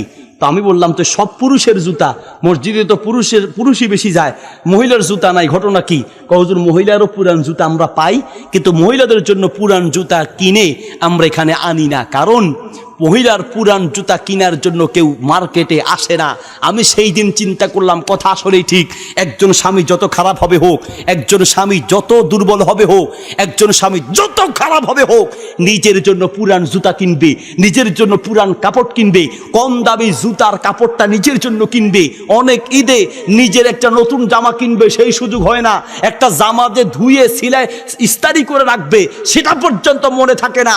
নিজের জন্য কম দামিটা কিনে, নিজের জন্য পুরানটা কিনে, কিন্তু কখনো স্ত্রীর জন্য পুরান জুতা কিনে না, ঠিক কিনা? পুরান জামাটা কিনে আপনি সেই আদরের স্ত্রী, কথায় কথায় তার সঙ্গে বৃদ্ধাঙ্গুল দেখে কথা বলছেন, জাহান্নাম ছাড়া উপায় নেই। প্রিয় বন্ধুগণ, বলতে চাচ্ছিলাম, আপনি যদি স্ত্রীর মায়া মমতা ভালোবাসা পেতে চান, স্ত্রীকে তার কাজে সহযোগিতা করবেন। রান্না বান্নায় সে ভুল করলেও তার উপরে আপনি চড়াও হবেন না, বরং তার প্রশংসা করবেন। মনে রাখবেন, 3টা জায়গায় মিথ্যা বলা যায়। কয়টা? এত ঘুমাই গেছেন, আমি ওয়াজ করে ঘামে বুক ভাসাইতে আসি, আর আপনার একটু পরেই ঘুমাইয়া মুখের লালা দিয়া বুক ভাসাবেন। এই জন্য কথা বলতে হবে। 3টা জায়গা মিথ্যা বলা যায়। কয়টা? আরো জোরে। 3টা জায়গা মিথ্যা বলা যায়। বলে হুজুর এই না সুযোগ পাইছি। একজন আমার হুজুর, দুনিয়াতে মিশা কথা আছে বলি কয়টা ভাত খাইতে পারতে আসি, মিথ্যা কথা যদি না থাকতো তাহলে বাতি খাইতে পারতাম না। নাউজুবিল্লাহ বলেন। তার মানে ওর ব্যবসাই চলে মিথ্যা। আপনার এক দোকানে পাঞ্জাবের কাপড় কিনতে গেলাম, তো আমার হুজুর সবার লগে আমনের মিলবে না, সবাই থেকে হুজুর 200-250 টাকা নেই, আমনে কিনা দাম যা কিনছি একবার তাই দিবেন। কত? 160 টাকা। 160 টাকা যেমনে বলছে, বাপরে বাপ। আমিও সোজা মানুষ, বিশ্বাস করছি। 160 টাকা করে কাপড়ের গজের দাম দিয়ে নিয়ে আসলাম। ওই দোকানেরই এক ছেলে তাড়াতাড়ি বের হয়, হুজুর কসম করে কইতেছি এই দোকানে আর আজকের পরে চাকরি করবো না। কেন? হুজুর সবাইরে ঠগায়, আপনারও ঠগাইছে। আরে আমারে কেমনে ঠগাইছে? হুজুর দেখছেন, আপনার কসম করে বলছে 160 টাকা করে কিনছে, অথচ আমি সহ একসাথে যাইয়া এই কাপড়টা 120 টাকা দিয়ে কিনছি। 120 টাকা করে কিনছি, আর উনি 160 টাকা। তো কিছু মানুষের পুঁজি হলো মিথ্যা কথা, আছে কিনা প্রিয় ভাইয়ের আমার? তো বলতে চাচ্ছিলাম, আল্লাহু আকবার। প্রিয় ভাই, কি দিয়ে আপনাকে বুঝাই? সুবহানাল্লাহি ওয়া বিহামদিহি। 3টি জায়গা মিথ্যা বলা যায়। নাম্বার 1, যুদ্ধের ময়দানে বাংলাদেশের সঙ্গে নাউজুবিল্লাহ যদি অন্য কোনো দেশে, আল্লাহ হেফাজত করুন, কোনো দেশ যদি এদেশের সাথে যুদ্ধ করতে চায়, তখন এদেশের যারা সেনাবাহিনী, যারা আমাদের প্রশাসনিক বাহিনী আছে, তারা প্রয়োজনের স্বার্থে মিথ্যার আশ্রয় নেওয়া যায় যাচ্ছে। তার মানে যদি ভারত অথবা পাকিস্তান অথবা অন্য কোনো রাষ্ট্র বাংলাদেশের উপর হামলা করতে চায়, তাহলে তাদেরকে একটু ভয় দেখানোর জন্য মিথ্যা বলবে, ওই বাঙালি সিনোস নি, যাইয়া দেখিস দা দিয়া কোপাইয়া 2 টুকরা করে দিব। একটু ভয় লাগাবে। সৈন্য কি পরিমাণ আছে, যা আছে তার চেয়ে কয়েক গুণ বাড়ায় বলবে। অস্ত্র কি পরিমাণ, যা আছে তার চেয়ে বেশি বলবে, যেন ওদের কলিজা দুর্বল হয়ে যায়। শত্রুর মনোবল ভেঙে গেলে এমনি হেরে যাবে। যুদ্ধের ময়দানে মিথ্যা বলা যায়। নাম্বার 2 নম্বর স্থান হলো, 2 মুসলমান ঝগড়া লেগেছে, তাদেরকে মিলায় দেওয়ার জন্য প্রয়োজনে মিথ্যা বলা যায় যাচ্ছে। তার মানে ভাইয়ে ভাইয়ে ঝগড়া, মা ছেলের ঝগড়া, বউ শাশুড়ির ঝগড়া, জালে জালে ঝগড়া, বাপে ছেলে ঝগড়া, 2 জনকে গিয়ে 2 ভাবে বুঝাবেন, কাকা আপনি আপনার ছেলের উপরে খামাকা রাগ করেন, সে তো আপনার নামে আমার কাছে কত প্রশংসা করছে, আহা চোখের পানি ছেড়ে দিছে। আসলে হুদা, আসলে কি কিছুই বলে নেই, কিন্তু আপনি বলার অর্থ বাপকে একটু নরম করা। ছেলেকে গিয়ে আবার বলবেন, তোমার আব্বা তোমার কথা যে আহারে চোখের পানিতে বুক ভাসাই দিচ্ছে, তুমি কেন তোমার আব্বার লগে কথা বলো না? এটা বললে ছেলের মনটা নরম হবে, তার সাথে কথা বলতে যাবে। 2 মুসলমানকে মিলায় দেওয়ার জন্য প্রয়োজনে মিথ্যা বলা যায়। নাম্বার 3 নম্বর জায়গা হলো, স্ত্রীর প্রশংসা করতে গিয়ে প্রয়োজনে মিথ্যা বলাও যায় যাচ্ছে। তার মানে আপনার স্ত্রী এইরকম পাতিলের তলার মতো কালো, কিন্তু বলার সময় যদি কালি বলেন তো শেষ, এই সম্পর্ক আর টিকবে না। বলার সময় আমি একটু পাম দিয়ে বলবেন, তোমার মতো বউ যার ঘরে আছে ওই ঘরে লাইটের কোনো দরকার নাই, তোমার চেহারার আলোতে আমার ঘর ফক ফক ফক ফক ফক ফক করে। ঠিক মতো যদি প্রশংসা করতে পারেন, আগে যদি শরবত 1 গ্লাস দিত, পরের দিন 2 গ্লাস দিবে। আগের দিন যদি মাছ 1 টুকরা দিত, পরের দিন 2 টুকরা দিবে। স্ত্রীর প্রশংসা করবেন, কিন্তু খবরদার কখনো নিজের স্ত্রীর সামনে অন্য কোনো মহিলার প্রশংসা জীবনেও করবেন না। একদিন যদি করছেন, 10 বছর পরে বলে এটার খোটা দিবে। মনে করেন আপনি দুপুরে ভাত খেয়েছেন বন্ধুর বাসায়, রাতে খেতে বসেছেন নিজের বাসায়। এখন বন্ধুর বাসায় দাওয়াত খেয়ে রাতে এসে স্ত্রীকে যদি বলেন, তুমি কি রান্না করছো? দুপুরে বন্ধুর বাসায় দাওয়াত খাইছি, বন্ধুর বউর হাতের রান্না কারে কয়? আহা, খালি এতটুকু বললেই দেখবেন সামনে থেকে প্লেটটা নিয়ে বলবে, এই ঘরে তোমার খানা নাই, যাও বন্ধুর বউর বাড়িতে যাও। মহিলারা কখনো আরেক মহিলার প্রশংসা সহ্য করতে পারে না। প্রিয় ভাইরা আমার, বলতে যাচ্ছি, স্ত্রীকে প্রশংসা করবেন, তার প্রশংসা করবেন, মায়া করবেন, স্নেহ করবেন, গালি দিবেন না, তার মা বাপ তুলে কখনো কথা বলবেন না, বরং তার প্রশংসা করবেন। তার মা বাপকে নিজের মা বাবার মতো সম্মান করেন, আপনার স্ত্রী আপনার মা বাপকে নিজের মা বাবার মতো সম্মান করবে, ঠিক কিনা? স্ত্রীর কাজে সহযোগিতা করবেন। তাহলে ইফতারের টাইম স্ত্রী দেরি করে কেন? তার উপরে আপনি জুলুম নির্যাতন করছেন। নিজে সব কিছু তৈরি করে ইফতার শুরু হওয়ার 5-10 মিনিট আগে বসে আল্লাহর কাছে নিজে নিজে দোয়া করবেন, আল্লাহর কাছে বিভিন্ন দোয়া করবেন। ইফতারের আগ মুহূর্তের দোয়া আল্লাহর কাছে কবুল হয়ে যায়, এই জন্য ইফতারের আগে দোয়া করবেন আর ইফতার করবেন তাড়াতাড়ি। রাজি আছে ইনশাল্লাহ? এবার আসেন একটা গুরুত্বপূর্ণ কথা, ইফতার করব কি দিয়ে? আমাদের দেশের ইফতারের সুন্নত আমরা বানাইছি বুট মুড়ি। বুট মুড়ি না হলে তো ইফতার হয় না আপনার। আল্লাহু আকবার। অথচ ইফতারের প্রধান সুন্নত হচ্ছে খেজুর দিয়ে খাওয়া। আল্লাহু আকবার। খেজুর দিয়ে প্রথম ইফতার হবে। এই বছর আগে জানতাম না, হয়তো আমল করেন নাই, এই বছর অবশ্যই আমলটা করব, তাহলে এই মাহফিল সার্থক হবে। এবার ইফতারের প্রথম ইফতার হবে কি দিয়ে? প্রথম খাবেন খেজুর দিয়ে। আমি নাটোরে মাহফিলে গেলাম, তো একজন ডাক্তার সাহেব তিনি আপনার ইফতারের আয়োজন করলেন। ইফতারের ভিতরে বিরিয়ানি দিলেন, আবার আজওয়া খেজুর দিলেন। কথা কি বুঝতে পারছেন? বিরিয়ানিও দিলেন, আজওয়া খেজুর। সম্ভব হলে ইফতারে আজওয়া খেজুরের ব্যবস্থা করবেন। যারা ইফতার মানুষকে দিবেন, সম্ভব হলে তৌফিক থাকলে আজওয়া খেজুর দিবেন, কারণ খেজুরের জগতের ভিতরে সবচেয়ে শ্রেষ্ঠ উত্তম খেজুর হচ্ছে আজওয়া খেজুর। আল্লাহু আকবার। ইমাম আহমদ রাহিমাহুল্লাহ উল্লেখ করেছেন, এটা ইতিহাস থেকে বলছি, তিনি উল্লেখ করেছেন আজওয়া খেজুরটি নবী সাল্লাল্লাহু আলাইহি ওয়াসাল্লামের নিজ হাতে লাগানো সেই বিচি থেকে উঠে আসা জীবন্ত একটি মুজিজা হচ্ছে আজওয়া খেজুর। নবী সাল্লাল্লাহু আলাইহি ওয়াসাল্লাম একজন সাহাবী সালমান ফারসি রাদিয়াল্লাহু তাআলা আনহু এক ইহুদির গোলাম ছিলেন। ইহুদিকে বললেন, আমাকে একটু আজাদ করে দেন, আমি ইসলামের খেদমত করতে চাই। ওই ইহুদি তাকে আসলে আজাদ করবে না। তারপরে বললো যে দুটি শর্তে তোমাকে আজাদ করব। 1 নম্বর শর্ত 600 দিনার দিবে। এটা না হয় একটা কষ্ট করে ব্যবস্থা করলো, কিন্তু দ্বিতীয় আরেকটা শর্ত দিয়েছে কি, আমি কিছু বিচি দিব, সেই বিচি থেকে খেজুর গাছ হতে হবে, ওই গাছে খেজুর ধরতে হবে, ওই খেজুর পেকে কালো হতে হবে, তারপরে তোমার আজাদ। তার মানে কি, ওরে আসলে আজাদ দিবে না। তার মানে ওই গাছ, খেজুরের গাছ হইতে হইতে, গাছে খেজুর ধরতে ধরতে, ওই খেজুর পাকতে পাকতে ওর আর আজাদ লাগবে না, এমনি শেষ, এমনি শেষ। আল্লাহ রসুলের কাছে গেলেন, ইয়া রাসূল আল্লাহ, আমি তো আজাদ হতে চেয়েছি, মুক্তি চেয়েছি, কিন্তু আমাকে দুটি শর্ত দিয়েছে, 600 দিনার আর হলো খেজুর গাছ থেকে খেজুর হতে হবে, এরপরে ওগুলো পাকতে হবে। নবী সাল্লাল্লাহু আলাইহি ওয়াসাল্লাম আলী রাদিয়াল্লাহু তাআলাকে বলেন, আলী চলো তার কাছে যাই। 600 দিনার নিলেন, নিয়ে তার কাছে গেলেন, তুমি সালমানকে মুক্তি দিতে চাও, শর্ত কি? বলছে দুটি শর্ত। 1, 600 দিনার দিলেন, 600 দিনার। এরপরে বললেন, হবে না, আরো একটা কাজ। কি? আমি কিছু বিচি এনে দিব, সেই বিচি থেকেই গাছ হতে হবে, খেজুর ধরতে হবে, খেজুর পাকতে হবে, তারপরে তার মুক্তি। বলো ঠিক আছে, নিয়ে আসো। ওই শয়তান আপনার খেজুরের বিচিগুলোকে একদম আগুনে পুড়ে কালো করে তারপরে এনে হাতে দিয়েছে। তার মানে গাছ তো দূরে থাক, গাছের শেকড়ও যেন হতে না হয়, একদম কালো করে এনে হাতে দিয়েছেন। নবী সাল্লাল্লাহু আলাইহি ওয়াসাল্লাম আলী রাদিয়াল্লাহু তাআলাকে বলেন, আলী শক্তি বেশি তো, তুমি গর্ত করতে করতে সামনে যাও। গর্ত করতে করতে তুমি সামনে যাবে। সালমান ফারসি রাদিয়াল্লাহু তাআলাকে বললেন, তুমি পানি দিতে দিতে সামনে যাবে, পিছন দিকে তাকাবে না, শুধু সামনে যাবে। আর আল্লাহ রাসূল সাল্লাল্লাহু আলাইহি ওয়াসাল্লাম তিনি বিচি দিতে যাচ্ছেন, আলী রাদিয়াল্লাহু তাআলা গর্ত করতে করতে যাচ্ছেন, সালমান ফারসি রাদিয়াল্লাহু তাআলা পানি দিতে দিতে যাচ্ছেন। নবী সাল্লাল্লাহু আলাইহি ওয়াসাল্লাম নিজ হাতে প্রত্যেকটা গর্তে বিচি দিতে দিতে দিতে দিতে সামনে যাচ্ছেন।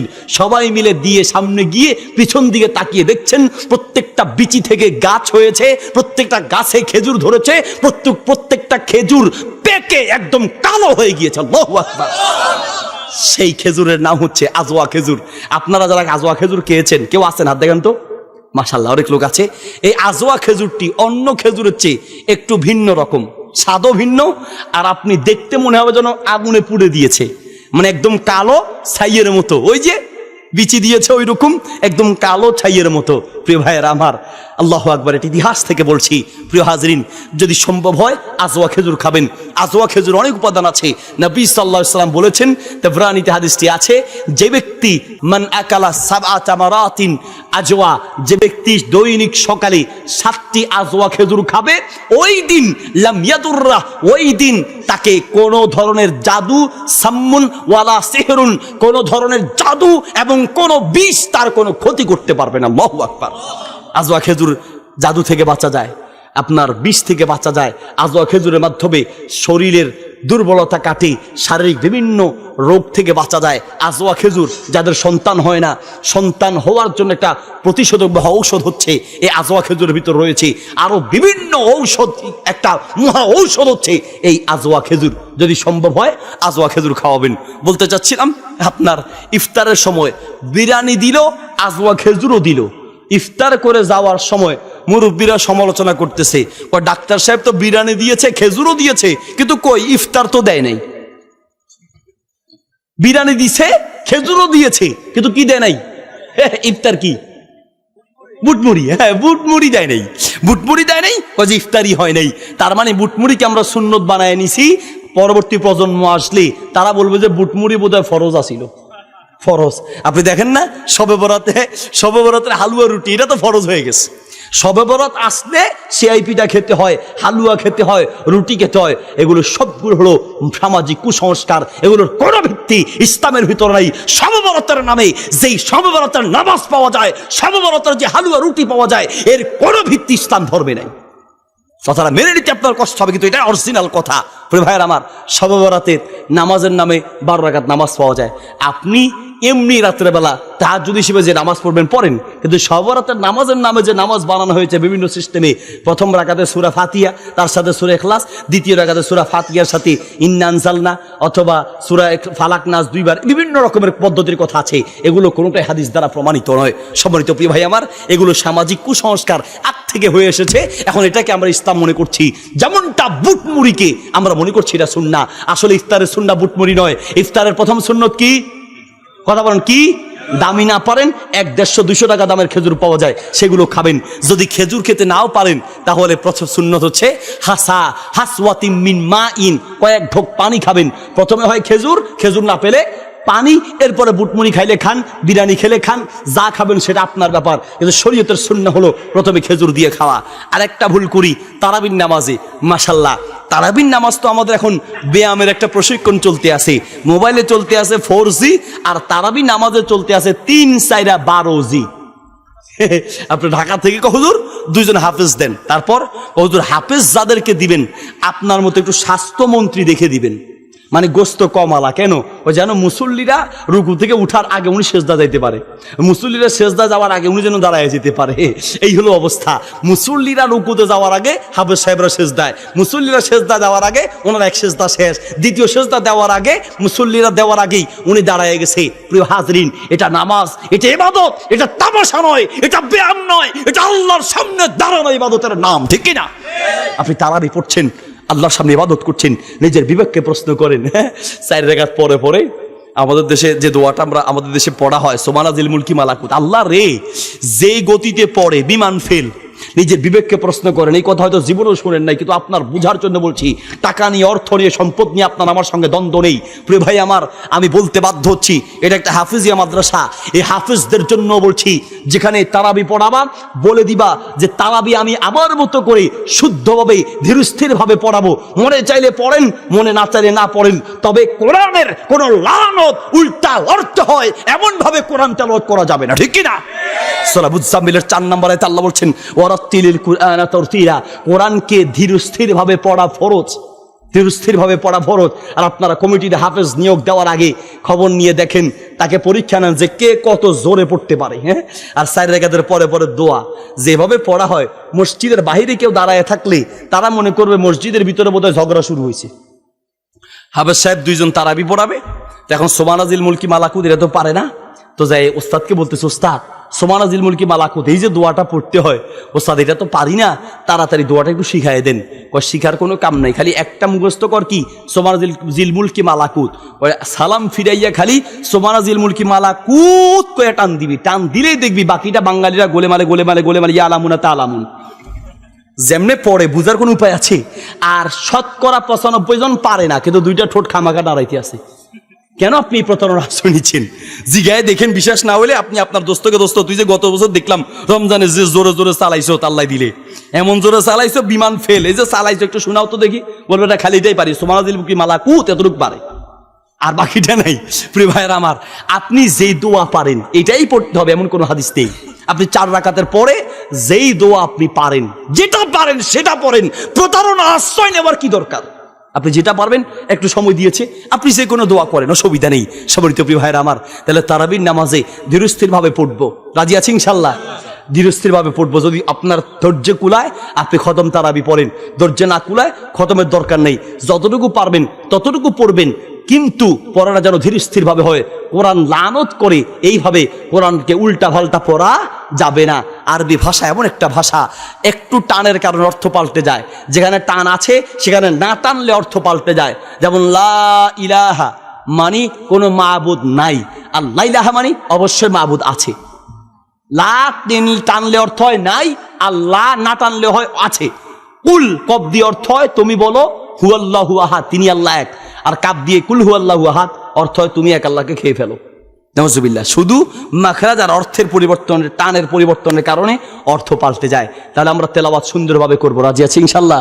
দোয়াগুলো আমরা ধীরস্থিরভাবে, ভাই নিজের বিবেককে প্রশ্ন করেন তো, আপনি 4 রাকাতের পরে দোয়া করছেন, দোয়া মানে আল্লাহর কাছে কিছু চাইছেন। আমি সভাপতি সাহেবের কাছে কিছু চাইবো, আমি যদি তাড়াহুড়া করে চাই, বা কোনো এমপি মন্ত্রী প্রধানমন্ত্রীর কাছে কিছু চাইবে, আপনাদের এলাকা যে আসতেছি রাস্তা, মাশাআল্লাহ এই রাস্তায় হাঁটু ভাঙ্গা দ কান্দে ভাঙ্গা ধ হয়ে আছে। এখন আপনাদের রাস্তা লাগবে, চেয়ারম্যান অথবা মন্ত্রী, এমপি অথবা প্রধানমন্ত্রীকে বলবেন, যদি তাড়াহুড়ো করে বলেন আমাদের পরে আঙ্কুল একটা, উনি বুঝছে, হ্যাঁ আমাদের রাস্তা দরকার, রাস্তা ছাড়া চলতে পারতেছি না, আমাদের গাড়ি আসতে পারে না, বক্তারা আসতে চায় না, এই হলো সমস্যা, আমাদের কি দিবে উনি? কিছুই দিবে না, বরং আর রাগ করবে। বেড়া আগে ভাষা শিখে আসো। একজনের সাধারণ মানুষের কাছে চাইবেন, ভদ্রতার সাথে নম্র ভাষায় সুন্দরভাবে চাইতে হয়। আপনি দোয়া করছেন আল্লাহর কাছে, দুনিয়ার মানুষের কাছে যত ভদ্রতার সাথে, যত সুন্দরভাবে নম্রভাবে চান, তার চেয়ে কয়েক গুণ বেশি নম্র আর ভদ্রভাবে আল্লাহর কাছে চাইতে হবে, ঠিক কিনা? আল্লাহর কাছে চাইতে হবে। রমজানের আমরা যে ভুল করছি, নামাজে বেশি তাড়াহুড়া করছি, তেলাওয়াতে তাড়াহুড়া করছি, দোয়ায় তাড়াহুড়া করছি। আসুন এই ভুলগুলো থেকে বেঁচে থাকার আল্লাহ তৌফিক দান করুন। পুরো রমাদান মাসের প্রস্তুতির জন্য যে কথাগুলো বলেছি, নাম্বার 1 ইমানটাকে এদিকে ইমান মজবুত করব। নাম্বার আমার দিকে তাকান, 1 নাম্বার ইমানটাকে মজবুত করব। ইমান ভেঙে যায় এমন সকল কাজ থেকে বেঁচে থাকবো, নিজের ইমানটাকে হেফাজত করব। নাম্বার 2 নাম্বার হলো রমাদান আসার আগেই আমরা ডায়েরিয়া রুটিন তৈরি করব, কি কি আমল আমরা করতে পারি। এখন থেকে নিয়ত করব, আমল করার সুযোগ না পেলেও আল্লাহ সওয়াব দিয়ে দিবে। এর আগে মৃত্যু হয়ে গেল, পরিপূর্ণ সওয়াব আপনি ইনশাআল্লাহ পেয়ে যাবেন। নাম্বার 3 নাম্বার ঘরে ইবাদতের পরিবেশ তৈরি করব। নাম্বার 4 নাম্বার প্রস্তুতি, 3 নাম্বার প্রস্তুতি, ঘরে ইবাদতের পরিবেশ তৈরি করব। ঘরের ভিতরে এমন একটা জায়গা ঠিক করব, যেই জায়গায় একটু নিরিবিলি আল্লাহর কাছে কাঁদতে পারি, চোখের পানি ফেলতে পারি, তেলাওয়াত করতে পারি, নামাজ পড়তে পারি। নাম্বার 4 নাম্বার প্রস্তুতি, গুনাহের পরিবেশ থেকে ঘরকে মুক্ত করব, ঘরের ভিতরে কোনো ধরনের গুনাহের পরিবেশ রাখবো না। নাম্বার 5 নাম্বার প্রস্তুতি, নিজের ভিতরে যত গুনাহের অভ্যাস আছে, পাপের অভ্যাস আছে, সেগুলোকে পরিত্যাগ করব। নাম্বার 6 নাম্বার প্রস্তুতি, এখন থেকেই রোজার মাসালা মাসাইলগুলো জানার চেষ্টা করব। নাম্বার 7 নাম্বার প্রস্তুতি, রমাদান মাস কোরআন নাজিলের মাস, এখনই কোরআন তেলাওয়াত শিখবো, যেন রমজানের কোরআন নাজিলের মাসে বেশি করে কোরআন তেলাওয়াত করতে পারি, রাজি আছি ইনশাআল্লাহ? নাম্বার 8 নাম্বার প্রস্তুতি, এখন থেকেই একটা বক্স তৈরি করব, যেই বক্সের ভিতরে কিছু কিছু টাকা জমাবো। এই টাকাগুলো আমরা রমজান মাসে দান করব। রমজান মাসে দান নবী সাল্লাল্লাহু আলাইহি ওয়াসাল্লাম বেশি করতেন, রমজানে দান করলে সওয়াব বেশি। এই জন্য এখন থেকেই একটা ব্যাংক নিব। আমাদের আগে মায়েরা আপনার মুষ্টি চাল রাখতো, মুষ্টি চাল, ঠিক না? আমরা ছোটবেলায় দেখেছি ওই বাঁশ কেটে বাঁশের ভিতরে টাকা জমাতো। একটা ব্যাংক নিবেন, একটা বক্স রাখবেন, যেটা হবে সাদকার বক্স, দানের বক্স। ওখানে একটু একটু করে রাখবেন, রমজান মাসে দান করবেন, রাজি আছি ইনশাল্লাহ? দানের জন্য প্রিয় ভাইয়েরা আমার, বেশি আজকে কথা বললাম না, 8টি পয়েন্ট বললাম। এই 8টি প্রস্তুতি গ্রহণ করি। আল্লাহ আমাদেরকে তৌফিক দান করুন। এবছর রমজান পেয়েছি, এটা আল্লাহর বিশাল একটা নিয়ামত। রমজান যদি পাই, এর চেয়ে বড় নিয়ামত আর কি হতে পারে ভাই? গত বছর একসাথে রমজান পেয়েছি বহু মানুষ, এই বছর তারা নাই। এই বছর আমরা যদি পাই, আগামী বছর পাবো, তার কোনো গ্যারান্টি নেই। এখন থেকে প্রস্তুতি নিতে হবে। আল্লাহ আমাদের সবাইকে তৌফিক দান করুন।